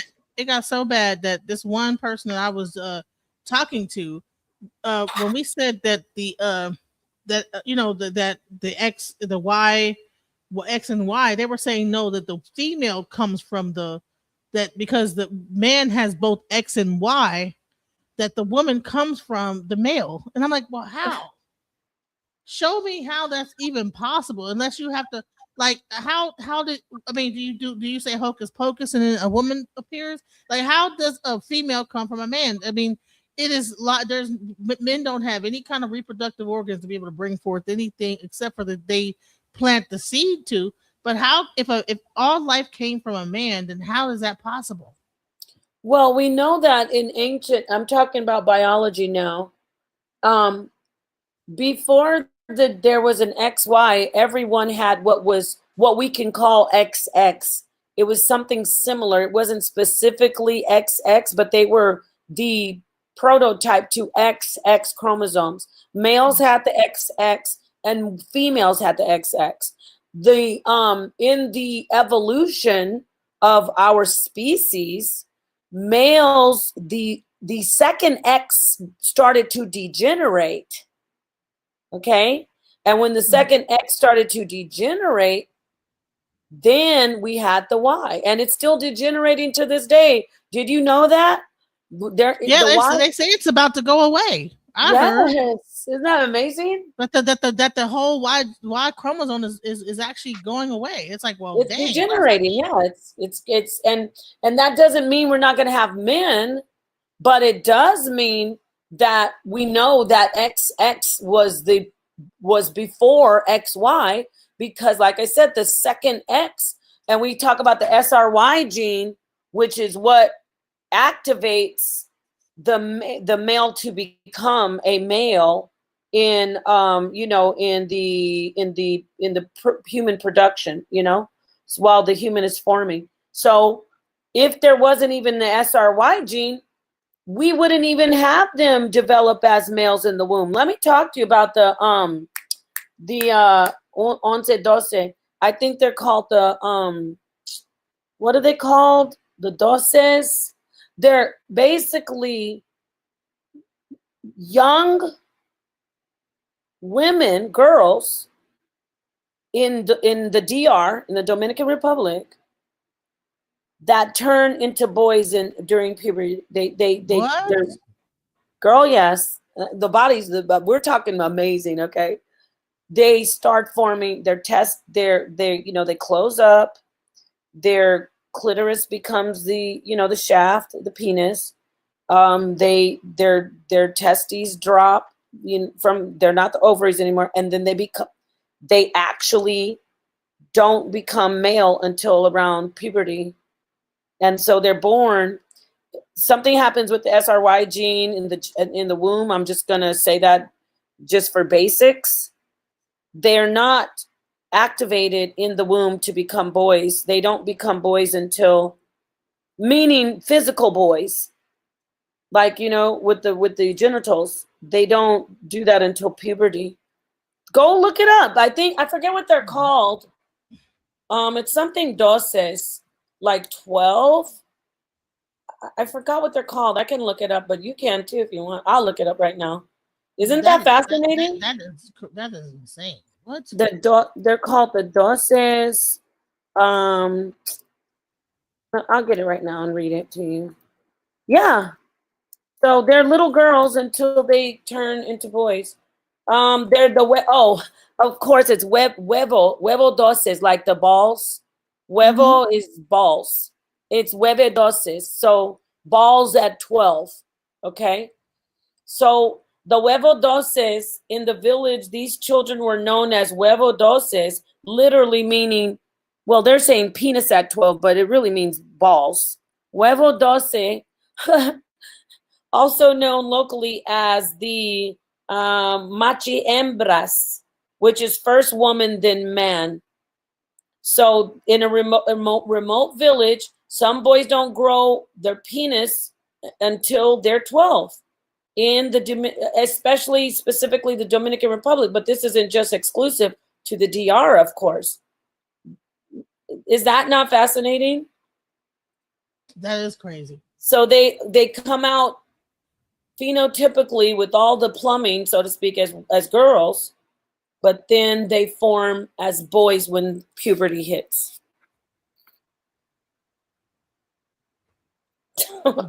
Wow.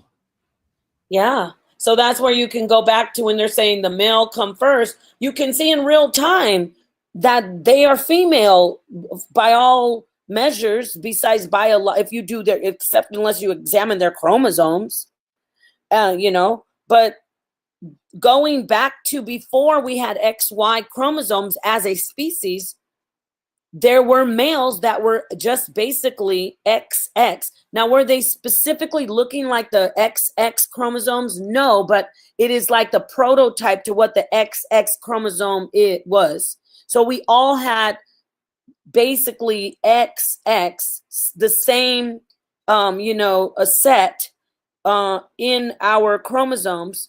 But one group of us started to have the degeneration of the second X, which is now the Y chromosome. Boom. So you're on the right track. When we were talking about this, they brought up the archaic X and all this other stuff. Have you ever heard of the archaic X? Yeah, the archaic X is so what that's going with your argument. I'm talking about archaic X. There was no Y. It was XX chromosome. It wasn't. That's why I'm saying it wasn't exactly like what we know as XX today, but it was basically we all were X chromosome, meaning we were all what women are today, XX chromosome. But the males, their second X in the species degenerated, even though they already they would form the genitalia. That's what is known, that they had male genitalia, but their chromosomes were not XY, right? They didn't have XY chromosomes. Okay. It's pretty fascinating. Why? What did they say about the archaic X? Hold on. Let me just because I was trying to find it so you could hear it, because it was so much being said, because I never even heard about the archaic X until they had to, because it became like a like it just got so I had never even heard of that archaic X before this conversation. What am I saying? Like, what are we going? What are we doing here?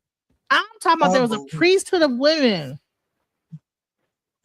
That these are human, really real living beings, not like just like the discussion of Osiris and this, that, the other, and this. I'm talking about the priesthood of this whole thing, not just the beings that stories were told about. Let's go.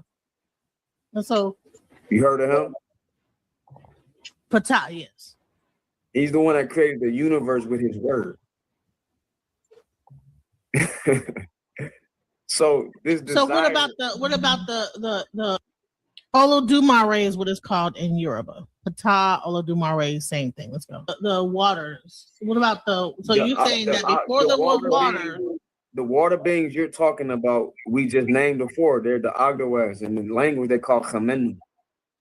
The Khamenu. So are you trying to say that we're not in a water plasma-ish universe? That this is not like everything is a fluid. So what came prior to the water? Just the creator. The creator that created the water. I just named them. So was it not triple darkness? Absolutely. And triple darkness is a feminine thing. It was. Okay, was that triple darkness a combination of male and female? That triple darkness doesn't have a gender. That created genders. But according to like Yoruba, triple darkness is a feminine energy. That because it's like the water, the femininity was first. Then it was masculinity. Like this is so what happened. So what's happening is I'm doing a show. So I'm trying to get to the part where we talk about the X, because they wouldn't even admit that there was even that they got to the point where like no. Right, but just like you have Olokun from the depths of the deep water was a thing that was a combination of male and female, and then all of the life that sprung from the waters, from the depths of the deep and the darkness of the waters. You know what I'm saying? It was like it wasn't just a male or female; it was a both. It was a combination. Just like you think of amoeba or whatever, like kind of a weird, like thing, energy that it has both duality, right? So that comes thing. Even when you here's the thing. Even when you talk about these beings that were a combination of male and female, right? I mentioned that. I mentioned that. That's what we are. If you really want to be pretty much, yes. That's what we are right now. But I'm gonna let you go ahead. What we are right now, as we. You feel me? But here's the thing, like this is the part y'all keep forgetting and you keep leaving out. At the end of the day, you still get female from male, not male from female. What? You Yeah. still get female from male, not male from female. What? You still get female from male. What? Yeah, this is is what talking he's about saying. passing on the chromosomes. Man, it's gonna get crazy. Watch. Let me speed it up a little bit. That's the part y'all keep leaving out because what? Y'all don't have a Y chromosome. Because we don't have a Y chromosome. We have both the X both. And the Y. Y'all only have the X. That's the easiest way to prove it. We don't even got to go into no philosophy. We don't got to go into no history. We don't got to go into nothing but just that. But some people will say that the Y is a mutated X. Okay, and then I would say to them that the X we have today is a mutated form of the archaic X, just like that Y is a mutated form of the archaic Y. And they both existed before that. Again, what you were talking about was with this clown Unc. See. What did he say about Unc? Oh yeah. He yeah, he basically they think he's a clown. Man, you know what? No, I wish I could have did this when he said that. Okay. That has nothing to do with this. That This is a NIH, the National NIH, okay? Right. The National Institute of Health. So I'm not like talking about the AI, because a lot of times they're like, oh, that's the AI. You know what I'm saying? No, this is from the National Institute of Health. So what all AI does is they scrape the internet and they compile what is out there and then they come up with the answer, right? So from the National Institute of Health, right? Essentially, yes, the Y chromosome evolved from an ancestral X chromosome over 100 millions of years. Through evolutionary mutation, the small section of the X chromosome developed into a sex-determining switch. Over time, the Y chromosome stopped swapping genetic material with other chromosomes and degenerated, losing most of its original genes. Now, these guys are going to talk about like some kind of mutated X, or I've never heard of this. Like not mutated, something. See, I had never heard of that degenerated X or whatever they want to call the archaic X. This was my first time hearing about the archaic X. So I stand corrected that there is something that exists like that. I've never heard of that. So I don't even know what the hell like that. Like, bro, they went into some science I have never even heard of before. Right. They did some science shit and some theory shit instead of facts. This is what they go to. When facts fail, then they go to some theory, science, and man-made shit. Right. Like, I don't even know where the hell they got that. I'm like, what? Like, and they were all like, yeah, that's exactly what it is. Like, what? Exactly.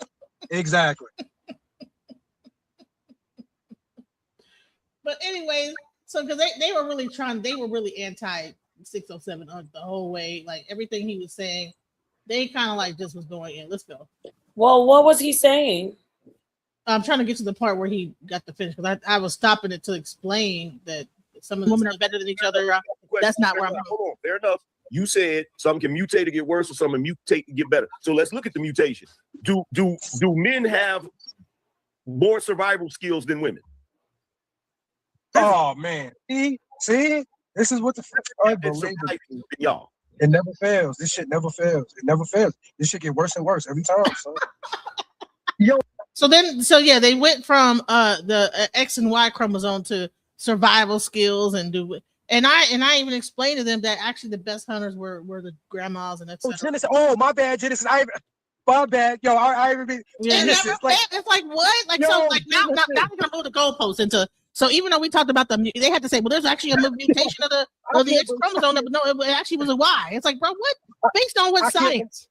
Right, I can't believe this shit. Now, it gets weirder and like you guys cannot be so red pill that y'all just like. Who has the most Bible? They get so red pill that they can't even conceptualize anything beyond that. Excuse me for like the shush every once in a while because we were talking fast, but let's That's okay. Okay, but it got so weird. Like it was like you women want to always make it seem like y'all were above us. Let's go. Tactics? Like, are you serious? Who got the most survival tactics? Genesis, I know girls that can be homeless. Right. Go ahead. No, I was just gonna say, Genesis, I know girls that could be homeless longer than certain men that could be homeless, and just like it's vice versa. So you can't. What are you talking about? Who can have survival tactics? It's all about your traits. It's not about gender. It's your characteristics. It's about if you have the tools to do it or not. That's what it's about. It's not about no gender. It's about if you're equipped to handle the job, to do the task or not. It's not about no gender. Damn. What the fuck is wrong? They act like men and women don't have the same characteristics. I know it's in different people, but still, men don't have certain characteristics that women don't. No. We all have this, like, we don't have the same, but I mean, certain people do, but nobody is an exception to characteristics. Nobody has a characteristic that the other gender doesn't. That's what I mean. What is he talking about? Damn. Guys, it's frustrating even listening to that. That usually a person that has Down syndrome or something like that. Isn't it like when you have two different mutations, some kind of weird thing, you get Down syndrome or something? Like, what are we talking like that genetically? I don't understand what that is. Was stupid. Wrong when he was explaining that the woman came first crap that he can't prove. Well, no, it's not about woman came first because even if you go into Genesis. Yeah, is this your channel or theirs? It's my channel, but I was on their channel. I'm playing on my channel of that. Yeah, this is just as long as I know it's from your channel. But yeah, no, talking about, you see so this is me and him Rising. Go ahead. Reviewing that, because we were reviewing that conversation. So that's why you hear millennial talking. That's why he's getting frustrated. Harwin is in there. Harwin, was in the original conversation, and we're just reviewing the conversation that we had. I got you. Let's go. I heard him say that like yesterday or the day before when we reviewed him talking. So it's being misconstrued. The women were the first out of the water.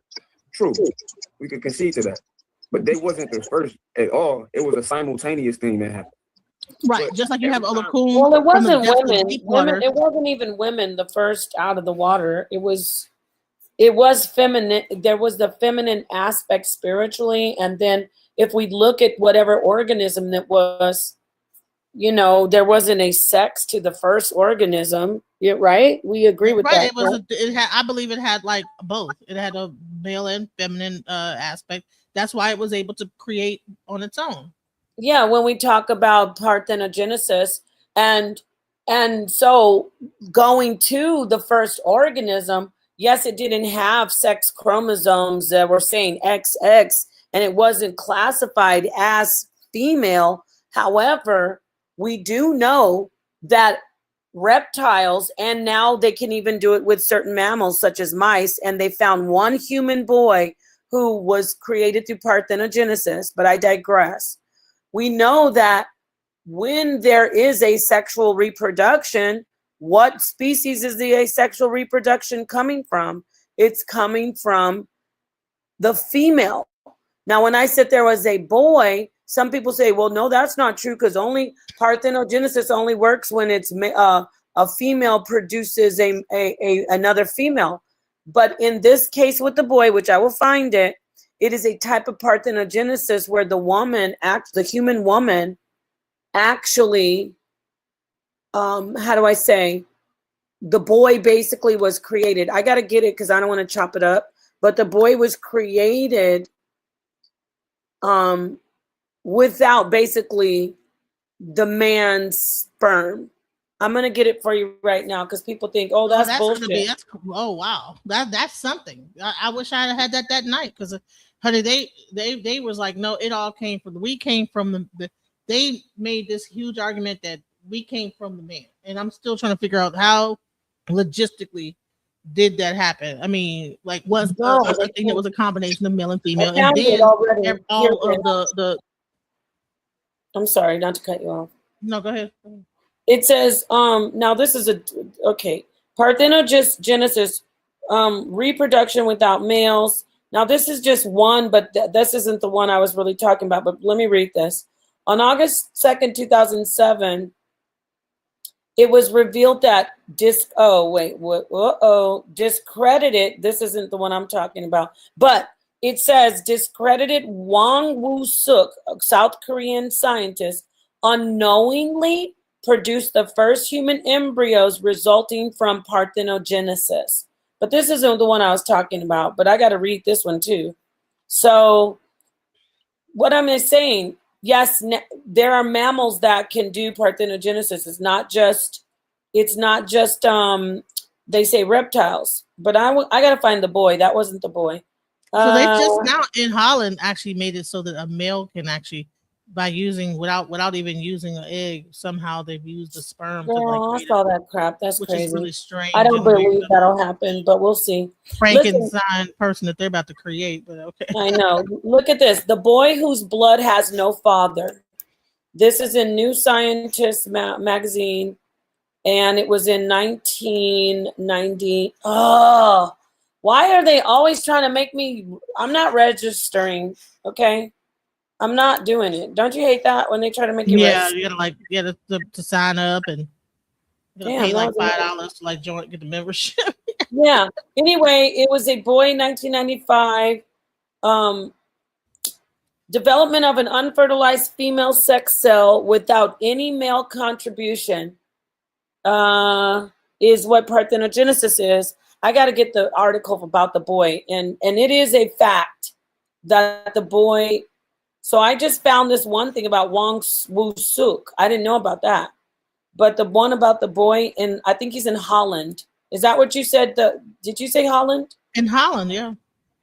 No, this that's in the Netherlands or Holland or somewhere over in that region right now, either Netherlands or Holland. They have created a way for, like, I think, to make two sperms make a baby. I'm like, how? Like, well, okay, all right. So basically in the lab with the Korean guy I'm listening to, they're doing, the boy this happened, when I talk about the boy, it happened with a woman naturally.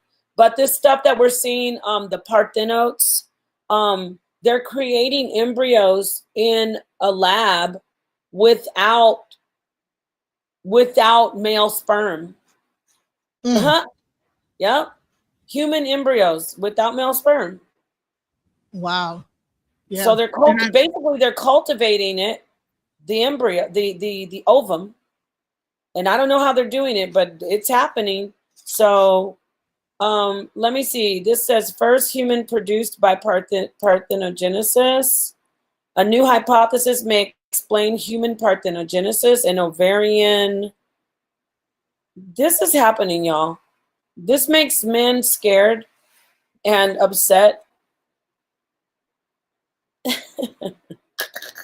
I'm laughing because I could just hear the brothers out there. They want to do it without us, y'all. Okay. Honey, it ain't even us doing it. It's these scientists doing all this wild stuff. Scientists, yeah, because it's possible. And it's probably male scientists that's doing it, not even female. It's men that's doing this crazy stuff. Of course, it's male. Right. Damn, this is crazy. All this information. We got to go over this. I can't.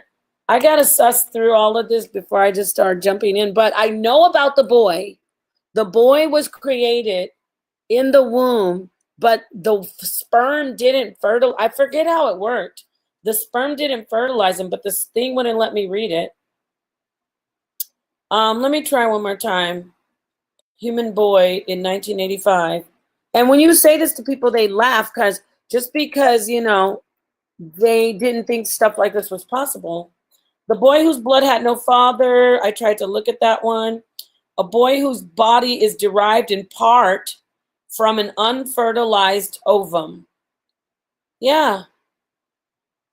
That's crazy, right? But it's an envelope, so no soul. Yeah, I would think that thing does not have it. Whatever that is not soulless. I He was don't think. British, by the way. What kind of crazy being is that going to be? Like, what kind of like what? Okay, The never boy, mind. who said soul? Did you say soulless? Like, I mean, how is if they're created in like a test tube without no like what? Well, like, he was the boy I'm talking about was just a lady.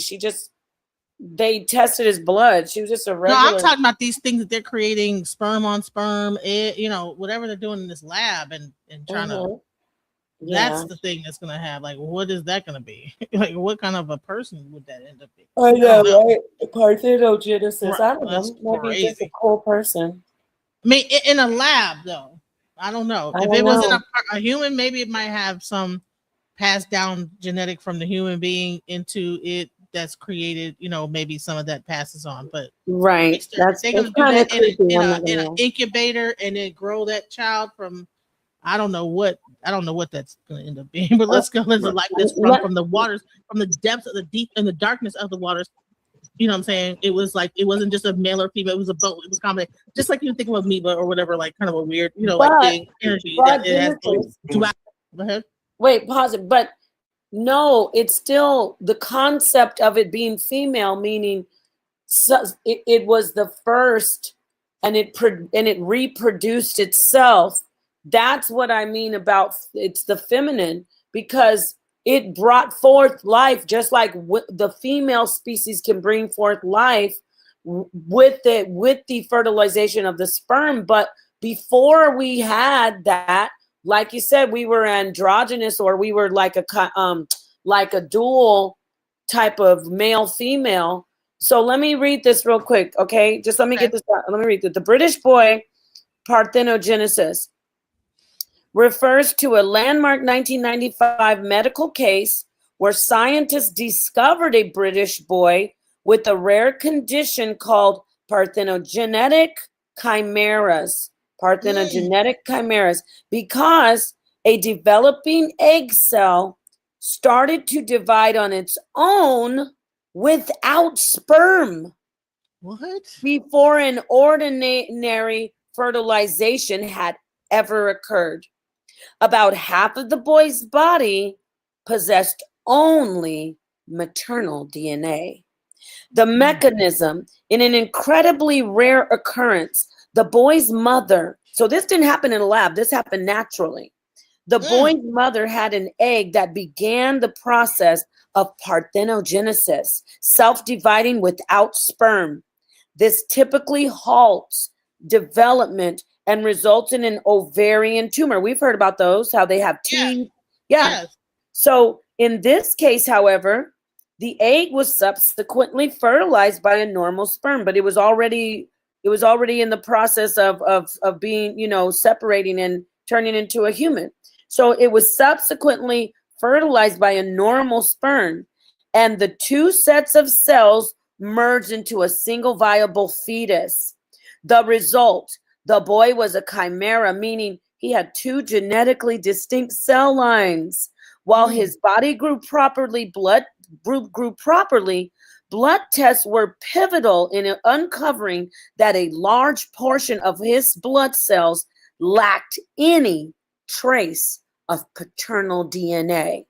Scientific significance is that this was the closest documented occurrence of a human virgin birth or partial virgin conception. It provided researchers with vital insights into the limits of human embryonic growth and how our bodies require a mix of both mother's and father's genes for full development. That's what they're adding. They're saying for that thing to fully develop, it needed to be fertilized. But we can't deny that it started to develop on its own, which happens to women all the time. It was, the cells were separating, and then it got a shot of the dad. So part of that boy is all maternal line without any paternal DNA. How fascinating. Now, the last part of this says, beyond this natural anomaly, British scientists have explored parthenogenesis in a laboratory. So see, they're doing it in the lab now. For instance, researchers at the Roslin Institute in Edinburgh, where Dolly the sheep was cloned, generated significant scientific headlines in 2005 when they successfully stimulated human eggs to divide without sperm in order to study the stem cells without the intention of creating a viable baby. They're lying. That was a lie. Because now we know that they're making humans in the lab without human sperm. What are we talking about here? People that want to say, well, you can't do it without the lab. That's not true. If the cell was already dividing and becoming a viable fetus, usually it will die. Usually you'll have a tumor with teeth and hair and fingernails in your womb. But they say, oh, it didn't really develop into a viable human, because the way our bodies have evolved to need to have the fertilization of the male sperm. But before we evolved, we had the ability to create human beings in ourselves before we started doing intercourse. We didn't need to have sexual intercourse as a species. Isn't this fascinating? So, of course, going back to this organism, I know I'm talking a lot, but let me just get this last part. In this organism that we talk about in the beginning, people will say, oh, well, it wasn't male or female. It wasn't labeled male or female, but we know it's the prototype of the female because life comes out of us. So it was the feminine, it was the female prototype, not the male prototype. The male is an evolution out of the female prototype. How do we know this? Because they have a degenerating X, they have a degenerating second X, which is now a Y chromosome. But if you look at different scientists, they'll say, oh no, the XY chromosome was always present, but there is an archaic X only. Well, duh. If we see that the X, the Y is basically degenerating because it was once an X, we can deduce that the male is still evolving. Get it? He's evolving into what? What is the male evolving into? I don't know. Lord knows what they're evolving into. But that is what's going on. We were all started out as asexual, like, and then we were dual, then we were androgynous, meaning we were within dual sexual, like hermaphrodites, which isn't appropriate anymore. People don't use that word, I know. But transsexual, not transex, intersex. We were all, first we were asexual, meaning we were just this organism that was just reproducing itself through parthenogenesis, right? Then it evolved into an intersex, which we have these people today, which they're called, they have male and female organs. We evolved into intersex, and we could still reproduce self, but because we needed, the reason we needed to be intersex, everyone, is because for genetic mutations, there were too many genetic defects. If you just keep on reproducing yourself, you're not gonna breed, so to speak, breed out genetic defects. You get it? So as a species for survival, we became intersex so we can have more variety to choose from. Like we can go outside of ourselves and blend our gene pool to breed out and have a better chance of survival. That's the only reason we started to be doing sex and reproduction as an organism. That's it. Because so we wanted what's to so breed crazy out. is that now that the X is going away, the Y is going away, what does that actually mean? Like, does that mean we're going back to The X. So they're going to be without a Y. Then what is that? What's that mean? This is going to be X. I don't know, but I do know that what's going on. I do know that we're still going to have males, but even let me say this: there's not just X, Y, and XX chromosomes. We have individuals who have XXY. We have individuals who have different, like triple X. I think there's a Z chromosome now. It's wild. I thought that when it has that WXXY, that's where you get the Down syndrome aspect. No. These are sex chromosomes, right? These aren't. But I thought that is what happens with Down syndrome, is that they have an additional. I mean, an extra chromosome, but I don't think it's sex chromosomes, is it? I don't know. I gotta look. Let me see. But, well, Down syndrome would be an extra chromosome, but I don't think it's necessarily. I don't know. I'm just gonna say that I've seen when I was doing research on this. Let me look at this for you. Let me look it up. Are there? Okay. Oh, okay. Chromosome 21. And how many? There's different ones. Okay, so yes, there's XXX chromosomes, also known as triple X syndrome or trisomy X. It is a genetic variation that affects approximately 1 in 1,000 females. Instead of typical 2 X chromosomes, these individuals have 3. That's not Down syndrome, though. Okay. I think they can't reproduce, though. I think Down syndrome is a different type. It's not a sex chromosome. I'm not sure. I mean, I should be because I knew about it before. No. Down syndrome, did you look it up? It says chromosome 21. I'm not sure what that chromosome is. That's not a sex chromosome. So what is it if the Y just completely goes away, then there's gonna be people with just only X chromosome? Like, hold on. Are there people with only one X chromosome? There's different ones. So it's called Turner syndrome. It's called Turner syndrome, and it's missing all a part of the second sex chromosome. Okay, so Jacob's syndrome is XY. As a biological female, but the missing genetic material frequently causes short stature, ovarian failure, and infertility. So what they're going to end up being is an infertile female. That's crazy. They're infertile. They can't reproduce. Jacob's syndrome, XYY syndrome, is also trisomy XYY with an extra copy of sex chromosomes Y, is also a rare sex chromosome defect. So there's different ones, but this isn't. It all equals infertility. So that's interesting. So it's almost like whatever we're doing in this society is actually causing the Y chromosome to disintegrate and basically make women infertility. So they're getting away with, so whatever nature is doing, or whatever society is doing, whatever all this crazy stuff is that's causing the X to go away, it's basically going to stop reproduction altogether, unless we go back into I don't know about that genesis as a whole. Giving us a grim prognosis here, ma'am. Oh my God. Well, maybe that's what they saw in Project Looking Glass. I don't know, but anyway, pretty interesting. Fertility, and eventually, like, people just stop procreating altogether.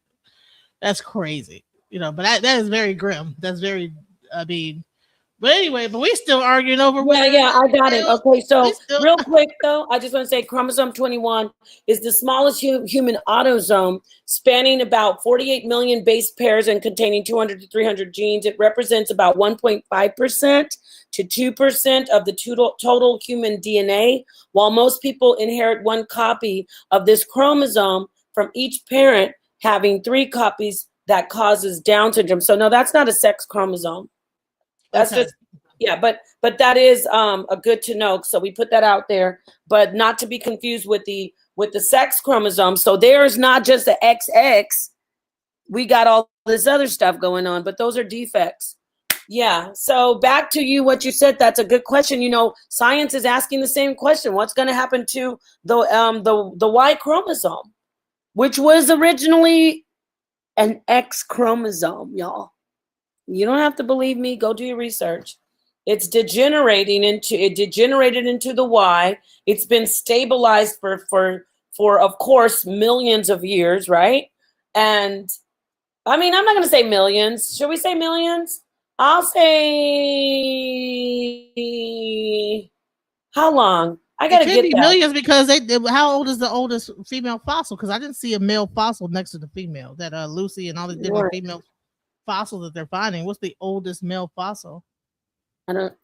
Well, they do have that one. You know, the original Morocco or male. whatever. That's like hundreds of thousands of years old, though. I don't think it's millions. I think the female is older. What's it called? The first father or something like that. Hold on. Only. Hold on.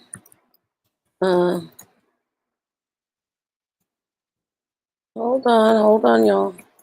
Okay. That's saying what 33,000 years. 300 and around 300,000, right? The male. Okay, so it says the Turkana boy, Homo erectus, discovered in Kenya,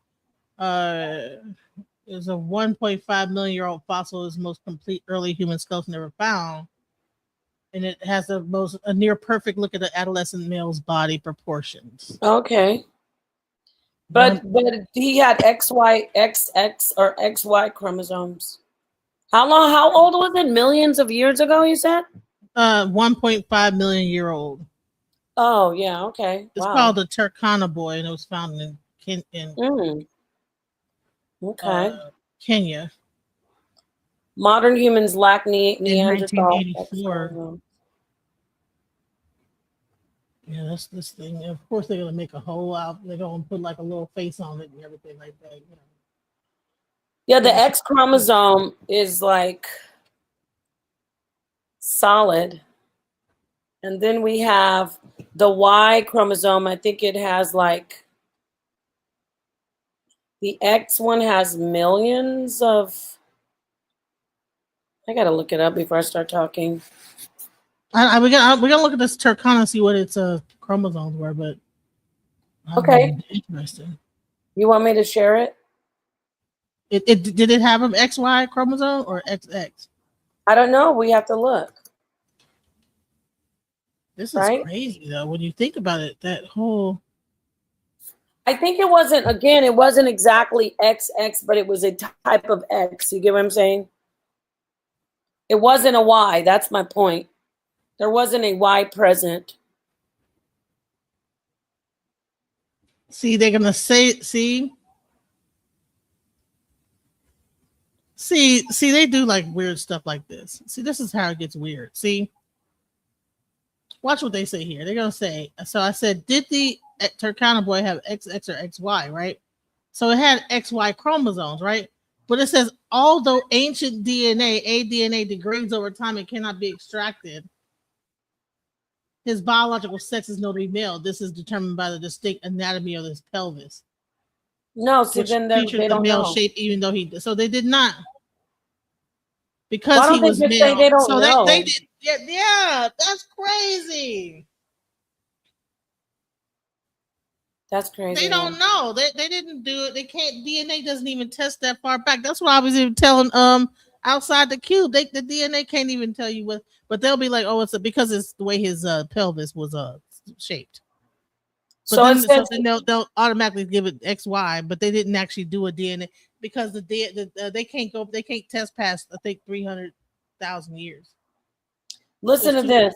The X chromosome spans about 155 million DNA building blocks, base pairs, and represents approximately 5% of the total DNA in cells. Huh. This is from medlineplus.gov. And then on the genome.gov, the genome website, it says this out. This is how you know it's some bullshit in the game. Do you see this? It just said that the XY, that the boy had the XY chromosome, right? It just said that. Yeah. Okay, go on. But they can't. All right. The modern distinct version of a human Y chromosome traces its origin to a single male ancestor who lived 300,000 years ago. Yeah. What? Yeah, that's what I know about the 300,000 years. How could it be 150 to 200 million years? I mean, they just feel like they're just making up stuff. Yeah, so basically, they don't. That's what I was saying. There was no Y chromosome. I'd say about 200 million years ago, it wasn't a Y chromosome. It was different. It was like a type of X only, or like an X chromosome, the second one. This sounds like word salad. Oh, somebody's asking if they can join. I didn't even see that. Yeah, Damn. I'm sorry. We didn't got. Listen, we done went down a rabbit hole. What the hell? We did. Like, it's like, like, can I join, y'all? Yeah, you can hit the panel. We hit rabbit hole. We done went down a whole rabbit hole. Go yeah, ahead, but make sure you turn on your camera. On yours thing, because it's not. He's in your chat. Okay, y'all. I have about 19% more battery on my laptop, and so we're gonna be. It's 2 hours and 26 minutes. This is good though. Dang, we should have done this earlier because I want. Let's do a show on this tomorrow, Lord willing. Because this is crazy when you think about it. Because we gotta find out about this X and this Y. Right, it started off about the oracles, and now it's turned into the genetics. We're finding out about. Look, men, we're gonna find out that you guys are just basically women with Y chromosomes. I'm just kidding, brothers. I'm just kidding, my friends. You know, some men they are women. That's all. Listen, all they are is a woman with an extended clitoris. So I'm just joking. Stop. No, they're men. They're special evolved. They're an evolution of us. When we talk about chromosomally, they are evolved. They say the Y is degenerating in scientific language, but really, I'd like to think that it's just an evolution. Evolving from the X into the Y, and who knows what will be in another, I'm going to say 1,000 years. He said we are going back to Genesis. We're going back. It went completely full. I like that deal. Going back to Genesis. Okay, Jav, make sure. Can you turn your? Yep. Okay. This is. I know this brother right here. What's going on? We done went down a rabbit hole of all hell to hell. No, I think this is great. I think we need to do more. What do you want to add, John Boy?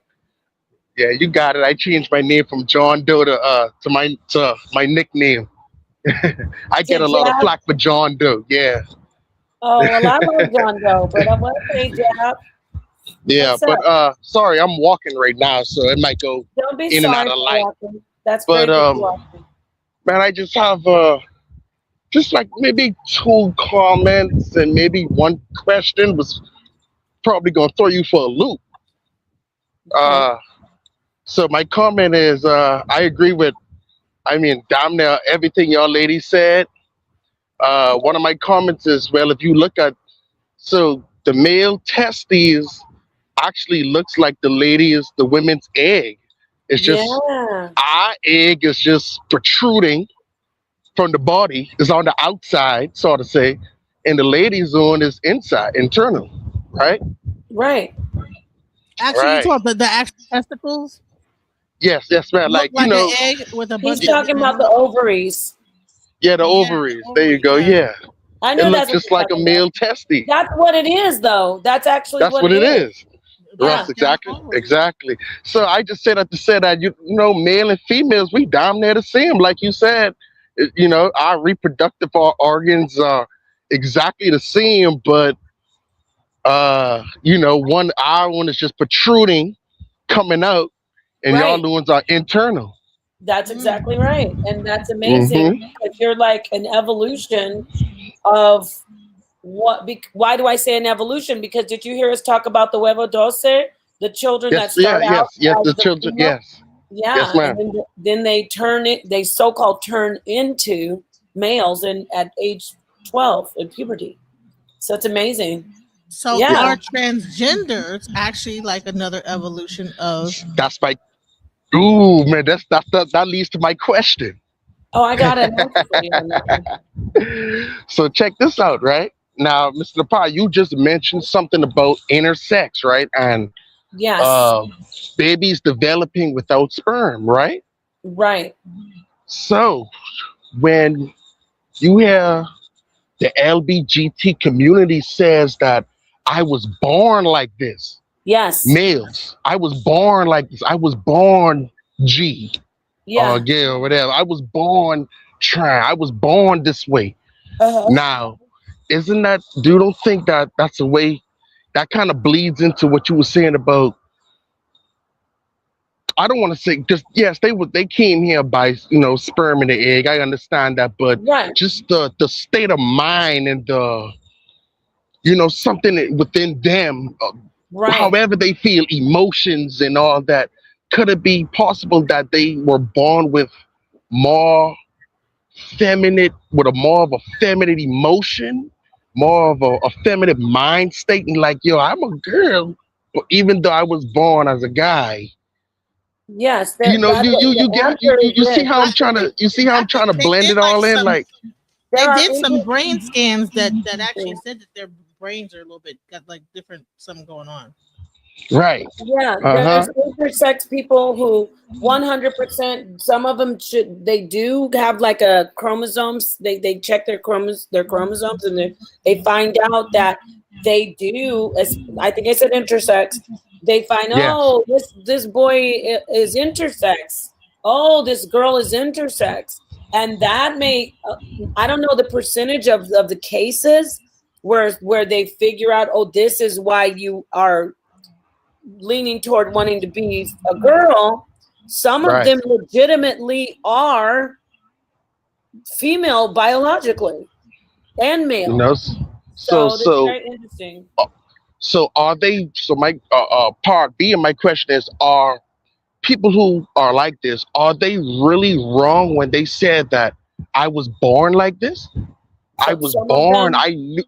You get what I'm saying, Mr. Parr? Like maybe he actually is something in him, in his body that really believes, in his mind, his emotions or whatever, actually believe, yo, I'm gay, I'm G, I'm gay, well, look at this. Remember, we just talked about the XXY and the XYY. So, Right. so that could be, even though it's considered a defect, they have issues where, okay, what is this person? Is this XXY a woman, or is it an XXY that's a girl? And some intersex people, they just have the chromosomes that are not typical.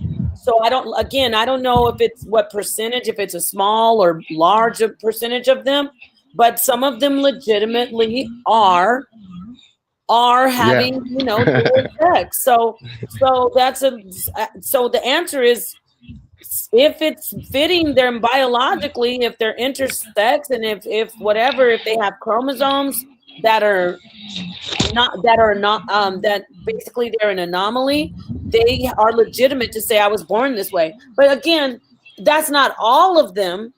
However, there is a group of people who are biologically both sexes, Yes, ma'am. Interesting, right? But you know what's so interesting is that in the Middle East, right? They have a whole. I think they acknowledge that like more heavily in that area, and that's why they're the ones that do the surgery more. Okay, I got to talk to you about that. That's because they are rife with child abuse. They have a group of boys in Afghanistan and in Iran, where they call them the Bache Bazi. They're little boys that they sleep with and make them act feminine because they don't want to so-called defile the women. And that is what they're doing in the Middle East, which is ridiculous and sad and disgusting.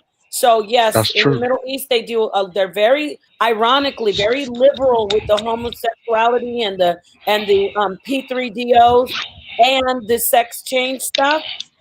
But there's a reason they say, well, we'd rather just sleep with a little boy who's similar looking and hasn't turned into hasn't had the testosterone in puberty, so he's got that feminine vibe.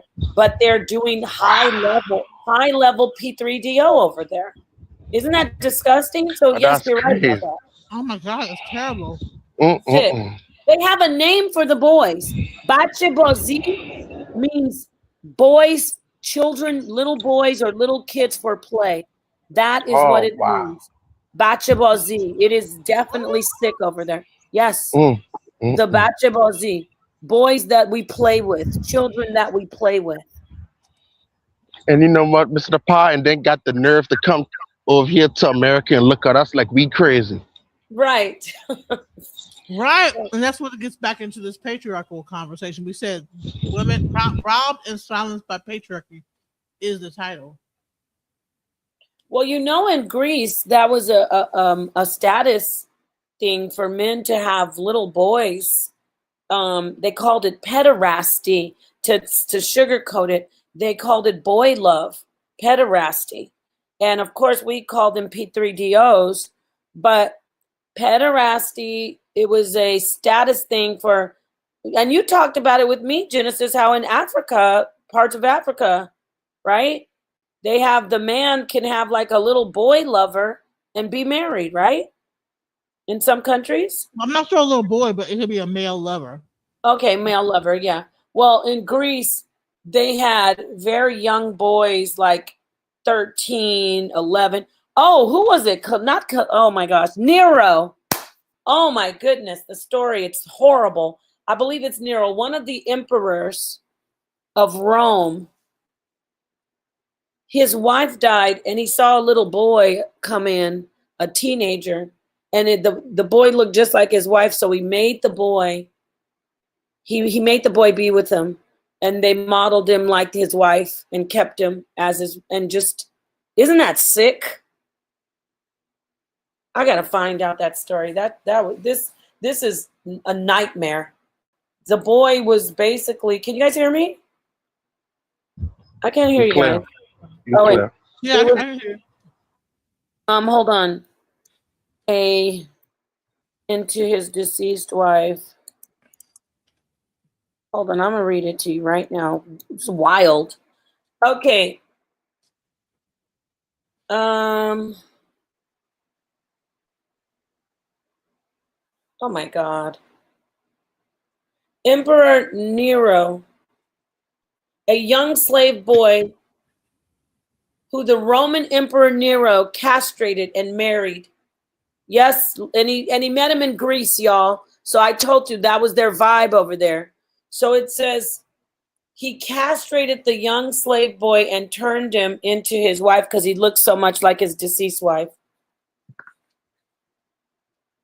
It says this was allegedly a result of the resemblance to Nero's late wife, Poppaea, the one he kicked to death while she was pregnant. Yeah, he was a fool. He was a complete fool. He blamed the Christians for the burning of Rome when it was his fault. So this is sick. I was trying to find the Europe divination tool. So if you were ever I can't find it online, but I'm gonna look for the picture, like probably to bring it up tomorrow. But if you were ever considered to do something like to a child in Yoruba, they had this form of divination that they would like to see, okay, did this person, are they guilty, are they not guilty? And then when they would use this divination, and if the person was found guilty, it had like these sharp points on it, and they would stick that through the person's eyes, through their skull. And good. Yeah, sounds beautiful. On that note, I love that. He was not down with that. We need to bring that over here. But I want to go ahead and we're going on almost 3 hours. We're at 2:40, so let's close out and do another one. It's talking more about this X chromosome mystery and the Y chromosome mystery tomorrow. What do you think? Yeah, this got really good. This is really good. It was really interesting. So yeah, this was great. Good topic. Great topic. Yeah, thank you for coming in, Jav. And we didn't get to finish to talk about. Oh, you know what? That was that was actually the end of it when it talked about the black woman who wrote Shakespeare's plays. So actually, that was toward the end of that. So we really got to the end of that Shakespearean aspect that the women were the ones that wrote that. And so it actually, yeah. So that video was over after that anyway. So that Well, yeah, and that was good information because I didn't know that she was actually a black Jew, meaning they're saying Jewish, but she's a black Jew. So they say that Shakespeare wrote the Bible through a woman. Sometimes they say that Shakespeare wrote it for King James, and then we hear that a woman wrote it for him. So this is so interesting how we're unraveling all this. Thank you so much for bringing this up, Genesis. We got to do more tomorrow. We got to talk about this X chromosome and this Y chromosome. So, Miss Nepal, when you think you're gonna have another discussion about Jesus being the serpent in the garden, I had a question about that because I caught your live early this morning too. Okay, what do you want to Yeah, add? and I want to, and it's just quick. So I kind of took that two ways, right? When you said Jesus is serpent or Yahweh was the serpent, right? Yeah. So I think Sarnetta might have asked this question. So is Jesus good or is he negative? Because I mean, and if so, the serpent was good. Yes, Jesus is very good. But how was he good if he tempted Eve to eat the fruit? But he didn't tempt Eve. It says that the fruit of the tree of knowledge of good and evil, he set her free. He said, no, you won't die. What will happen is you will know good from evil, being gods like the gods who are ruling you. So really, he said, they just don't want you to be gods. So he set her free. Sorry, go ahead, sis. No, go ahead. So why would Jesus say something like that if his father told them not to eat the fruit? But the Elohim was not his. It wasn't the Father. It's called the Elohim. They're a council of Creator God, and basically, I just barely saved my battery from dying. Ooh. Yeah, man, we got to catch up on that later, man. That's a discussion for another day. Elohim were a group of spiritual beings. Say they're spirits, right? In the group, there were good and bad spirits.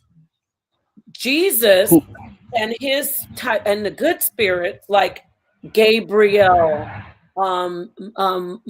Michael, Raphael, they were the good spirits. They separated from the Elohim, which were with Satan. And those Elohim said, don't you learn good from evil. You know how Genesis and I are talking about how the women had all the knowledge and this power? So they wanted to guard it from everybody. They didn't want everybody to have that knowledge. They didn't want everybody to know good from evil so they can be good powers and gods and judges. So they said, you can do everything you want besides eat from, meaning learn the difference between good and evil. But Christ or the serpent goes to them and says, why do you think that you shouldn't eat from that tree? They say, well, because we were told not to, that we'll die. And then Christ says, no, you won't die. That's not true. What will happen is you will become gods like the Elohim. So when she saw the tree in the text, it literally says, Eve looked at the tree and it was good. It says it in the book. That's right. She looked at the tree and it was good. And once they ate from it, they understood, oh my goodness, we're walking around here. We're not covered in the protection and the knowledge. We're naked. So what did they do? They clothed themselves in knowledge and in, protection. So that's the symbolism, whether they were literally naked or not. Who wants to just be walking around bare ass naked? You want to look at stuff, oh, damn, I'm naked. I got to cover myself. So then when the Elohim, which is the Satan, the wicked one, when they came, they were walking through the garden. And in the scripture, it says, they heard in the scripture, it says, they heard God, the Elohim, walking through the garden. When you go to Ezekiel, I think it's chapter 34, it says it's talking to Satan. It says, you were a beautiful angel clothed in jewels and you, not angel, but a beautiful being, whatever. And you walked through the garden. It says it in Ezekiel. So when you go back to Genesis 3, they heard the Elohim walking toward them and they were afraid and they hid. And when they hid, the Elohim said, you know, why are you guys covered yourself? Who told you were naked? Think about that statement. Think about that statement. Man, this is man, I get it. I If got I what come to you you're and I saying. go, why the hell are you naked? Like, that's a bad thing for you to be somewhere naked. You're out exposed to the elements. And even mentally, you want to, like, you know how we looked up all this information? We were naked before we knew the information. Once we get the information, we're no longer naked and we can judge and use that information to be able to make good choices as gods, as rulers. So I digress. So when the Elohim said, how did you know that you were naked? And they said, the serpent. That's another Elohim. Hold on. Let me show you something that's going to be even crazier. Check this picture out I just brought up.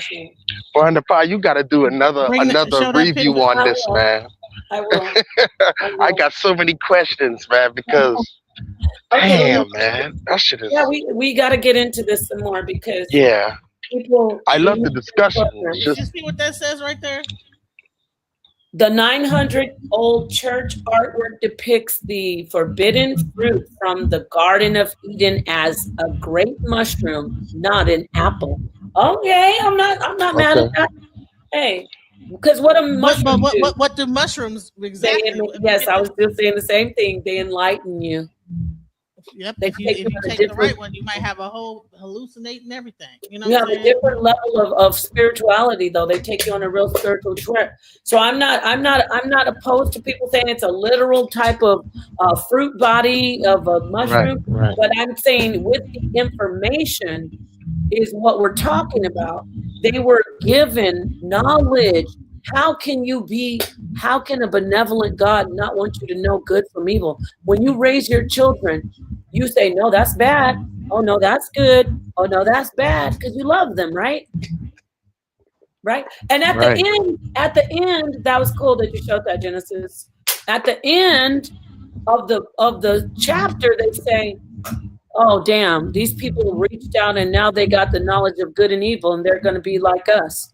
I thought you said they were going to die. That's why you didn't want them to eat it. Now you're telling the truth at the end of the chapter that you didn't want them to eat it because you didn't want them to be like you. But what's crazy is that how we do our kids, though? Ain't that so? Whoever these creatures were that was telling us, it's almost like they did us like kids. Like, don't touch that. Don't do this. Don't do that. You know what I'm saying? Yep. So, Mr. Pa, was the Elohim, that Elohim, was he a fallen angel or something? Part of Lucifer's fallen one-third? First off, the word Lucifer, they're all shining beings. That is what if you look at, I'm going to say the late Dr. Michael Heiser, he was a devout Christian. He did not say Jesus was a serpent in the garden, though, but he teaches that the Elohim were a group of divine beings. Right. They were all shining beings, but some of them were evil. And you hear about that all the time, like some broke away and some were good. In the book of Enoch, you hear about the watchers that fell away, that didn't want to serve mankind in the ancient writings. And some of them, like Raphael, first Christ, but Raphael, Michael, all of the angels that are considered archangels or archangels, they're the good ones, right? So the answer is some of the Elohim were a council of gods that they were against mankind, which we know about that today. Satan is called the adversary. Satan, in the book of Job, it says, the sons of God approached the throne of God and they all presented themselves and Satan was among them. Satan was one of those sons of God. And Satan said, I bet you that Job won't do this and that. So Satan right away was against mankind. just like in the garden. Some of them were against us, which were some of the Elohim, and some of them were not against us, which was the ones who were with Jesus. So that is why I continue to say that Jesus is the serpent in the garden. No, but check this out. Hold on, like check. Look, All right, check. Brian. Like, I'm show this. gonna catch you later in the pod. I'm gonna Before catch you we on your go, next like, one. check this one last thing out. All It's right. gonna blow your mind because now Show let this Neil last bit and then we're gonna close up. deGrasse Tyson that entered the chat into this conversation. Check out what he's saying. Who? Neil deGrasse Tyson. Okay, let's hear it. No, I'm not gonna play it. I'm just gonna show you the title of it. Oh, good. Okay, share it. I'm Where not is gonna it? play it. Oh, there it is. I see you. Oh, shoot. Oh, Neil deGrasse Tyson was on the show. I like that show. The Daily. Yeah, the I'm about to Diary of watch the- it because I'm like, what is he about to say, bro? Neil What the heck? deGrasse Tyson. The whistleblowers were right about. I love Neil deGrasse Tyson. Yeah, he said that they're right about the aliens, about the. Oh, so they got him. Oh wow! Because remember watched Neil that. didn't. Remember Neil wasn't. He was on the fence. We got him. He's here with us, Neil. I'm giving you a big virtual hug, brother. Welcome home. He believes in the aliens being real now. Good job. I'm so happy Because for all you. this is seeming like some alien, like these Elohim seem like they was like some. That's all they are alien, honey. They hit it on the head. That's what they are. Peace, John. Peace, Jeff. That's all they are. All these stories sound like it's some alien civilization that existed that was farming out stuff, and that's what it really is talking about in the. I think not the Gnostic, but at the some of these the extra Bibles it talks about that, and then I mean it's crazy. And then when you go into the Indians and you go in the not the Hinduism, all this stuff, all of it sound like we got visited by some creatures. They're still here in the earth. Hell, right we might now. be the aliens. Who knows? Or who knows? But I don't know. No, we're not the aliens, but they're watching us right now. They're with us in the earth. They're listening to us. Some of them are being consulted and given information to these different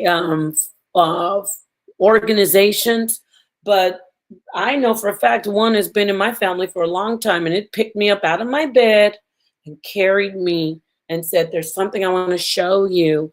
Why did I see that same thing happen on the movie Where the Wild Things Are? A book that I read as a child, and it gives me like a creepy memory.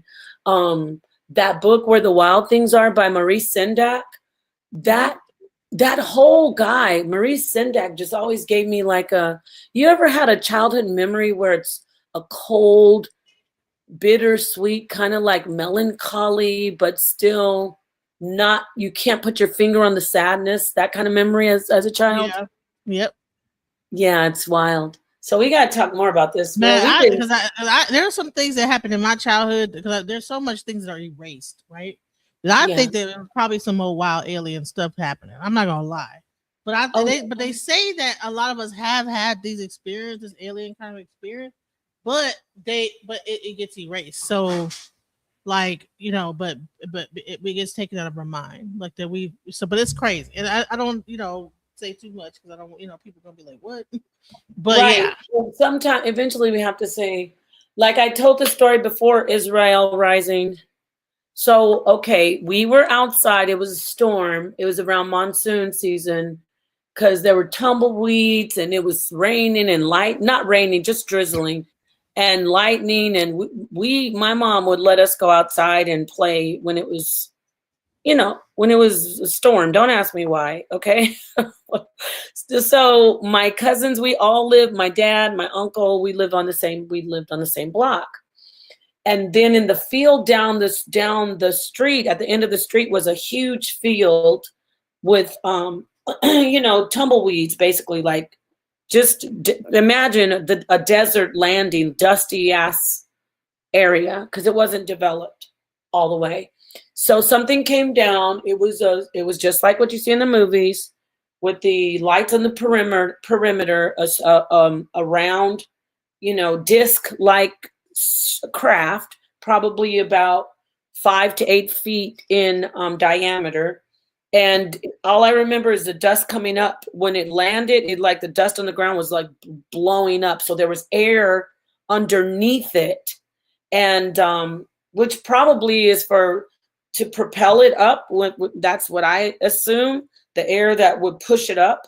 So, you know, for it to take off and be in air to be aerial.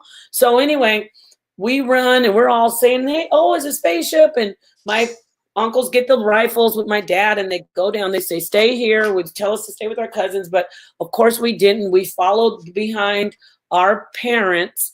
And right before they got to the field where the thing landed, some cars drove up and they like intercepted my parents and my uncles going to the field where that thing landed. And the guys got out and they're like, oh, we're just testing a new aircraft at Luke Air Force Base. Don't worry about this. You know, this is just, and they were like, oh, okay, well, we were like, well, we thought it was an alien ship. And, it, you know, we all went home. So when we get home, because I was just little, I was like 4. So I don't remember if it was the same night or the next day, but it definitely happened after that thing. And this thing was in my room. My sister shared a room with me. She's a little bit older than me. This thing was at the foot of my bed, and it must have been like 7 to 9 feet tall. It was tall, like touching the ceiling, you know, standing in the room. And it was dark, like a dark silhouette almost kind of guy. Like if you would see somebody in the dark, but you just see their shape, it was dark. And my sister started saying, get away from her, because it picked me up out of my bed. And my sister was saying, put her down, mister, and whatever. And then all of a sudden she just went quiet. And she just was like silent. And the thing was carrying me out of the room, down the hallway. And that's when I just blacked out. I just was so terrified from fear. I just blacked out. And when I came to, I remember my ear being up against its chest. And when I came to, I look up and it was still, you couldn't see the face, but it was dark. And around its head, I want to say it was either like braids or, like bandana. I know this sounds funny as hell, but you know, remember remember Full Force, how they wore those bandanas?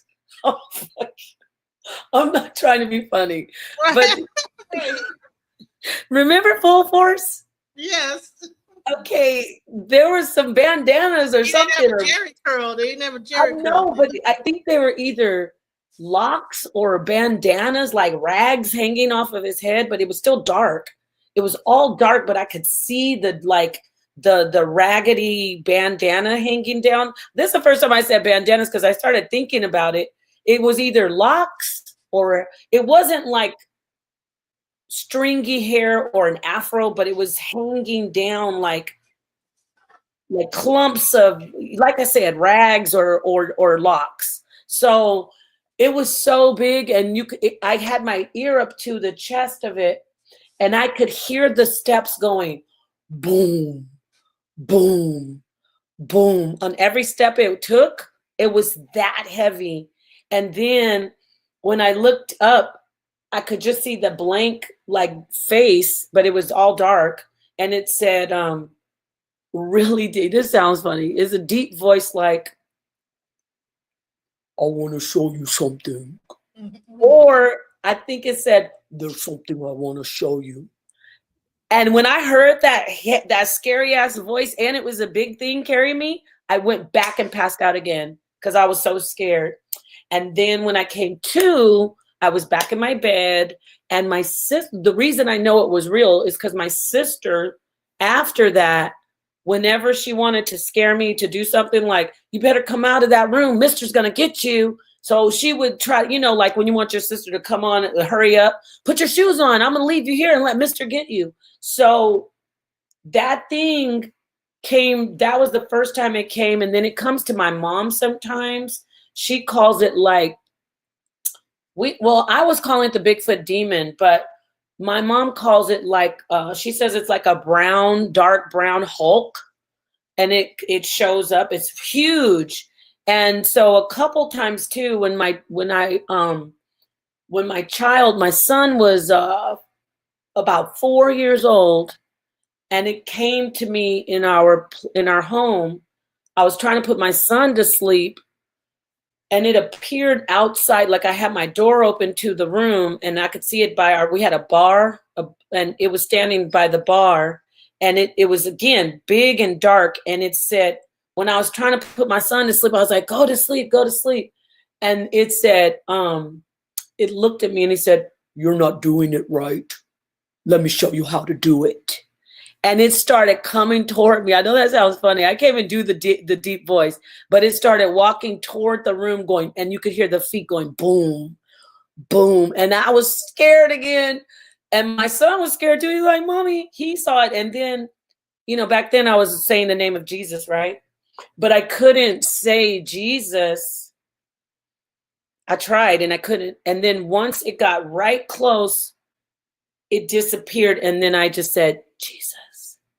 So the word, now I know that it's not evil. So it's just crazy. That's the second time it happened. And then, there's a couple other things. With my sister, we watched, we were laughing at stupid ass Ricky Smiley, which he is dumb. We were watching a comedy.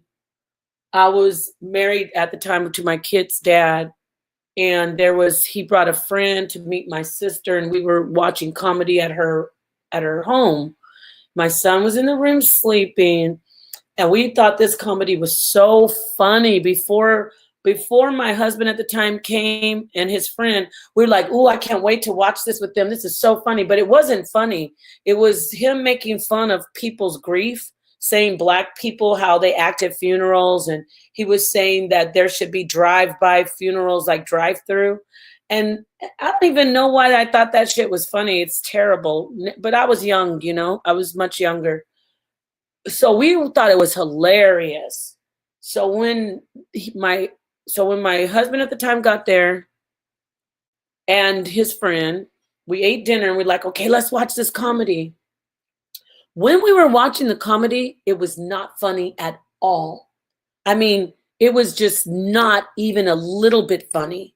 It was offensive. We didn't even know why we didn't find it funny. And my sister was sitting next to me, and she says now that she thought somebody was standing behind her. And I thought the dog, she had a Rottweiler, I thought the dog was behind us. But now I know it was that thing, because what happened was the silhouette, a Black silhouette of a person manifested right in the center of the room in front of the TV. And of course, I was up screaming. My ex-husband, my husband at the time, was screaming. My sister was up going screaming. The dog was running from wall to wall. You could hear it banging in the room, like boom, boom, barking. And that thing was right in the center of the room. It was a person shape. It was a person, a silhouette, a dark shadow, and it was standing. And again, it was really tall. And I was, here I am, I'll rebuke you. And I'm laughing because it wasn't, now I know it wasn't evil. It was actually manifested because we were out of pocket, sitting there trying to laugh at some BS, like, why am I laughing at people grieving? But anyway, so it was in the middle of the room, and then it just like moved over, floated over to the wall. And then it was on the wall, and it went from the center of the wall. It was like a silhouette of a person, like a shadow. And then it went up to the left, like it like floated up to the left corner of the wall. And then it came back down like in a U, and it went up to the right corner of the wall. And then it came back to the center, and then it just disappeared. What? Yeah. It wasn't a demon. Somebody said it's a demon. It wasn't a demon. It was a watcher. It was a watcher. A lot of stuff happened too. I'll tell you something else. I took pictures of it, and I have it. When I was living in the same house, no, it was a different house of where when my son was little, and I had just had my daughter, a light in the hallway. Everything was dark, but a perfect circle on the wall in the hallway appeared, and it was there all night long till the next day. It was just a light on the wall. And there's a lot of stuff that's taken place. Like I forget about a lot of stuff.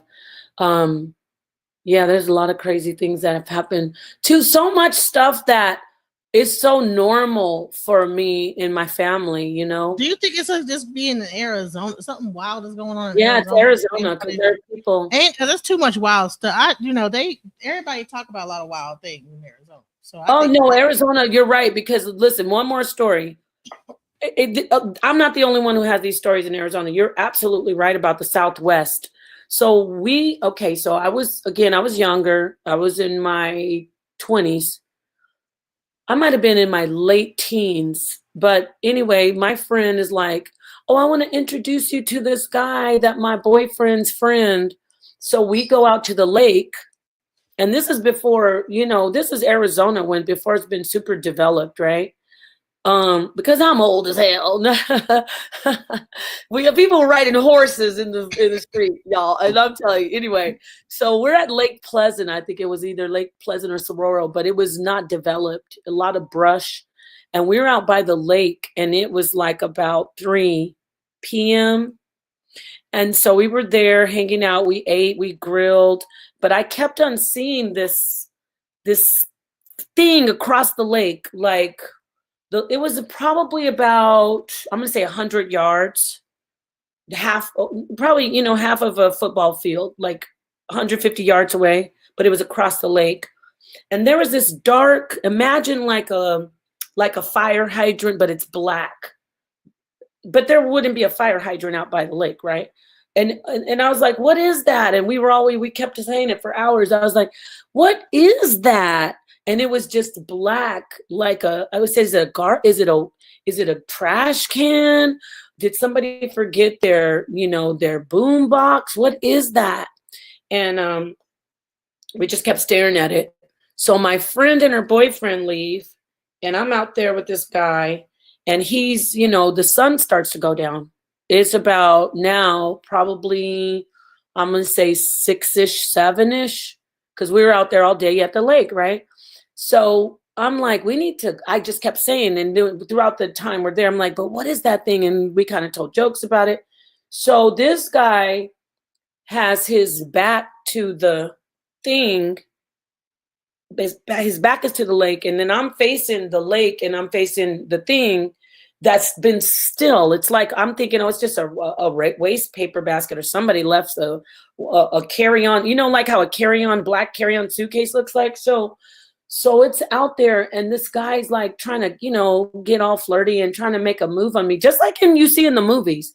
Like he wants to try to kiss me. And the minute he leaned in to try to kiss me, that thing stood up and started walking toward us. Yes. What the hell? Around the lake, yes. And it was already getting dark. And when that thing stood up, it was dark and tall. It was like a figure of a human or whatever, because it had arms and legs, and it was walking toward us. I moved so fast. I ran. I grabbed my keys. I left that guy behind. I jumped in my car. I was leaving him, and he was running. I remember he picked up the blanket, and he was running, and he's like, please don't leave me. And I was so mad because we could have been killed. Like they didn't listen to me. I was like, that's something. And that thing was coming toward us around the lake. And I kind of slowed down. I said, jump in, get in the car. I didn't even stop the car. He jumped in, and I'll never forget, he closed the door because the blanket was still dragging outside the door. Yeah, that happened in Arizona. Did he see it too, or he didn't get to see it? Yeah, he saw it. That's why he was running for his life. I was leaving him. Because we were all saw it when it was just still and squatted down. But I don't know if it like transfigured, but it came up like as if it was squatting, but you couldn't see anything squatting. And then all of a sudden it was just a purse, like a shadow figure of a person, imagine a black figure, like made out of ash or something, just moving toward you, walking toward you fast. And it wasn't like a slow walk. It was like a flow, like when you walk on that one moving walkway in the airport, it was like walking toward us like that really fast. But I got out of there. Yeah, that's one of my them's crazy stories, but it's true. It really happened. Yeah, Arizona's wild. Without shoot. You know, in Sedona, when you go to Do, Sedona, do they have like store like are these creatures like something that's well known in Arizona that people have yeah. said Let me tell you. what do they call them? Well, there's a lot of names people call, like some people called it the Yenaldushi. Some people will call them watchers, like I do. Some people say they're shadow people. Some people will call, like in Sedona, I was going to tell you, if you ever go to Sedona, the actual like mascot for Sedona, they show little green people, like the little aliens. People see them so many times, there's so many paranormal things happening in the Southwest, and damn, there's so much stuff. There's so many different stories I could tell you. It's in Arizona, shadow people. Yeah, describing the dark human-shaped silhouettes that move with intent. Yeah, that thing was intent to get our butts. It was going. That is crazy. But anyway, yeah. There's another thing that, okay, so when we lived by a golf course, that we found that it used to be an Indian burial ground, and they do that a lot over here. They have no respect. They built a golf course over it, an Indian burial ground. It's over on like 19th Avenue and Thunderbird. So we lived over there in this condo overlooking the golf course. Mm-hmm. And we always saw something like inexplicable in the sky. Like it would come toward the damn. I could tell you this story is long, but all right. So I was trying to find out more truth about, God and the Bible. This is when I started to like really studying. I was trying to find out the name. I wanted to know the name of Jesus because I was listening to all these different people about Jesus isn't the real name, and this lady that I followed, because I used to can like peaches and fruits and stuff. So she was the lady I watched on YouTube. This is in 2000. I'm gonna say 2009, probably 2009. So think about YouTube, how it was, So I used to watch her, and she just was this lady that did gardening, and she would can food, and I would just like to watch her. She never talked about God or anything, never.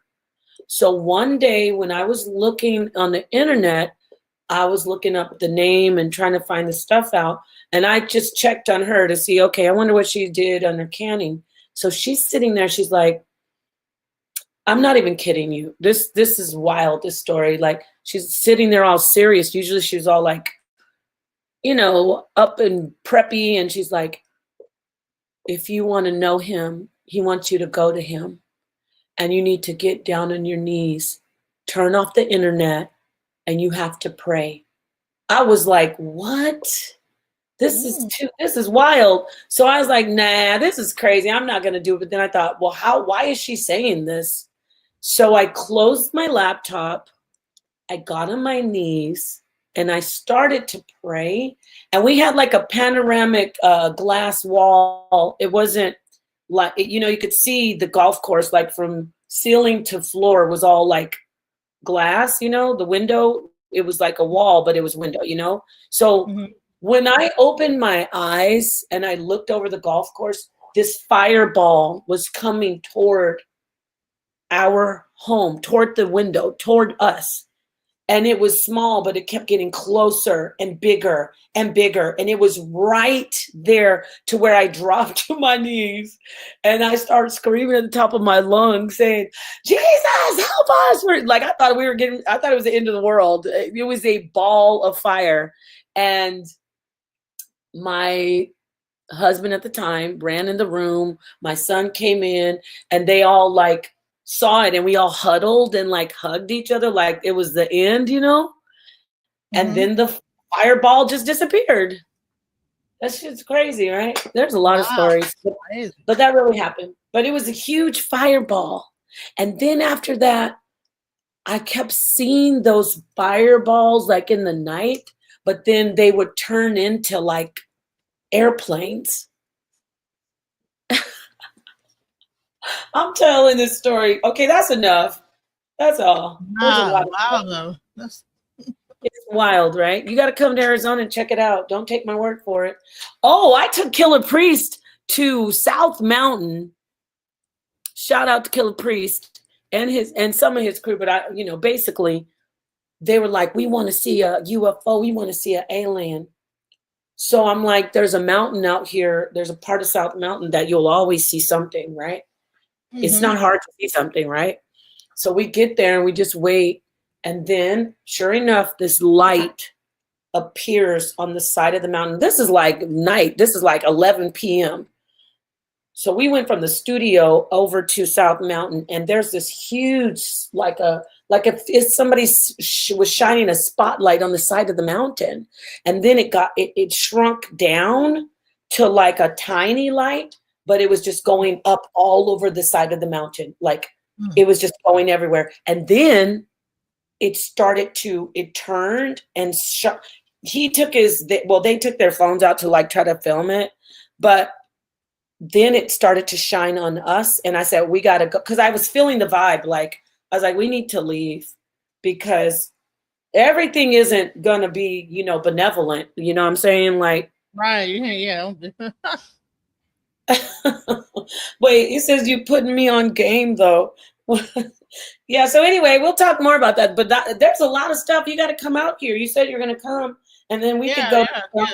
My friend that lived out there for a second, she actually, took some pictures of some wild like orbs and stuff like that was out there. Yes.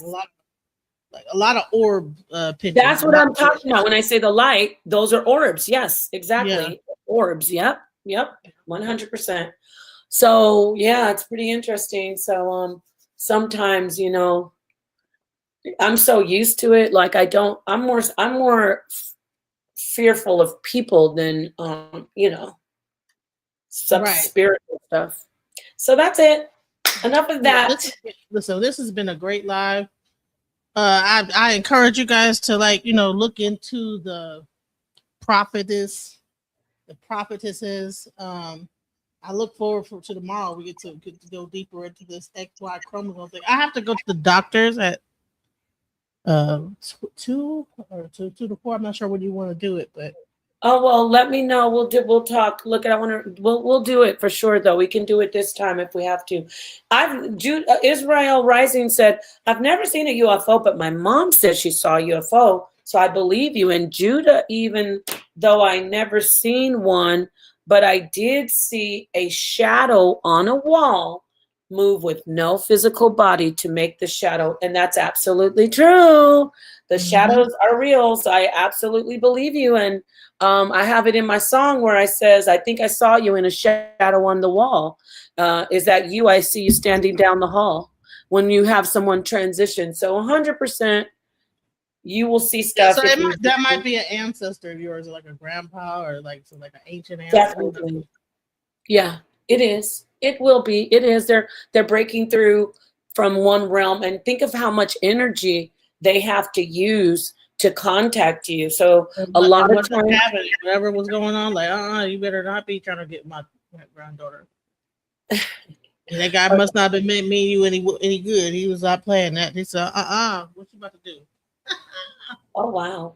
All right. Well, this is great. Much love to you, Dios Mio, and Israel Rising, and everybody else who participated, FS Drathio, and everybody who, if I don't say your name, it's so much love and happiness that you're here. We will do this again. We did some stuff today. So tomorrow, let me know, Genesis. I'm going to go to bed. Me too. Y'all just watch the replay for anybody in the bushes. If you missed some of it, I hope the replay gang. There's a lot of information in this live stream, so shouts out. Yes, shalom. I like shalom. Peace to everybody. Peace to the darkest minds of the light and to the alchemizers of the alchemizing energy. I said alchemizers. The alchemists. Oh, the alchemists of the alchemizing energy. Yes. Because we are all doing our best to know what is truth. We want to get beneath the surface, right, Genesis? We don't want to just stay on the surface. We want to dig deep. Right. All right. Peace, everybody. Go to bed. Everybody go to bed. Okay, I'm ending the stream. Peace, everybody. Peace and love to you. Thanks for staying with us. All right. Dive deep.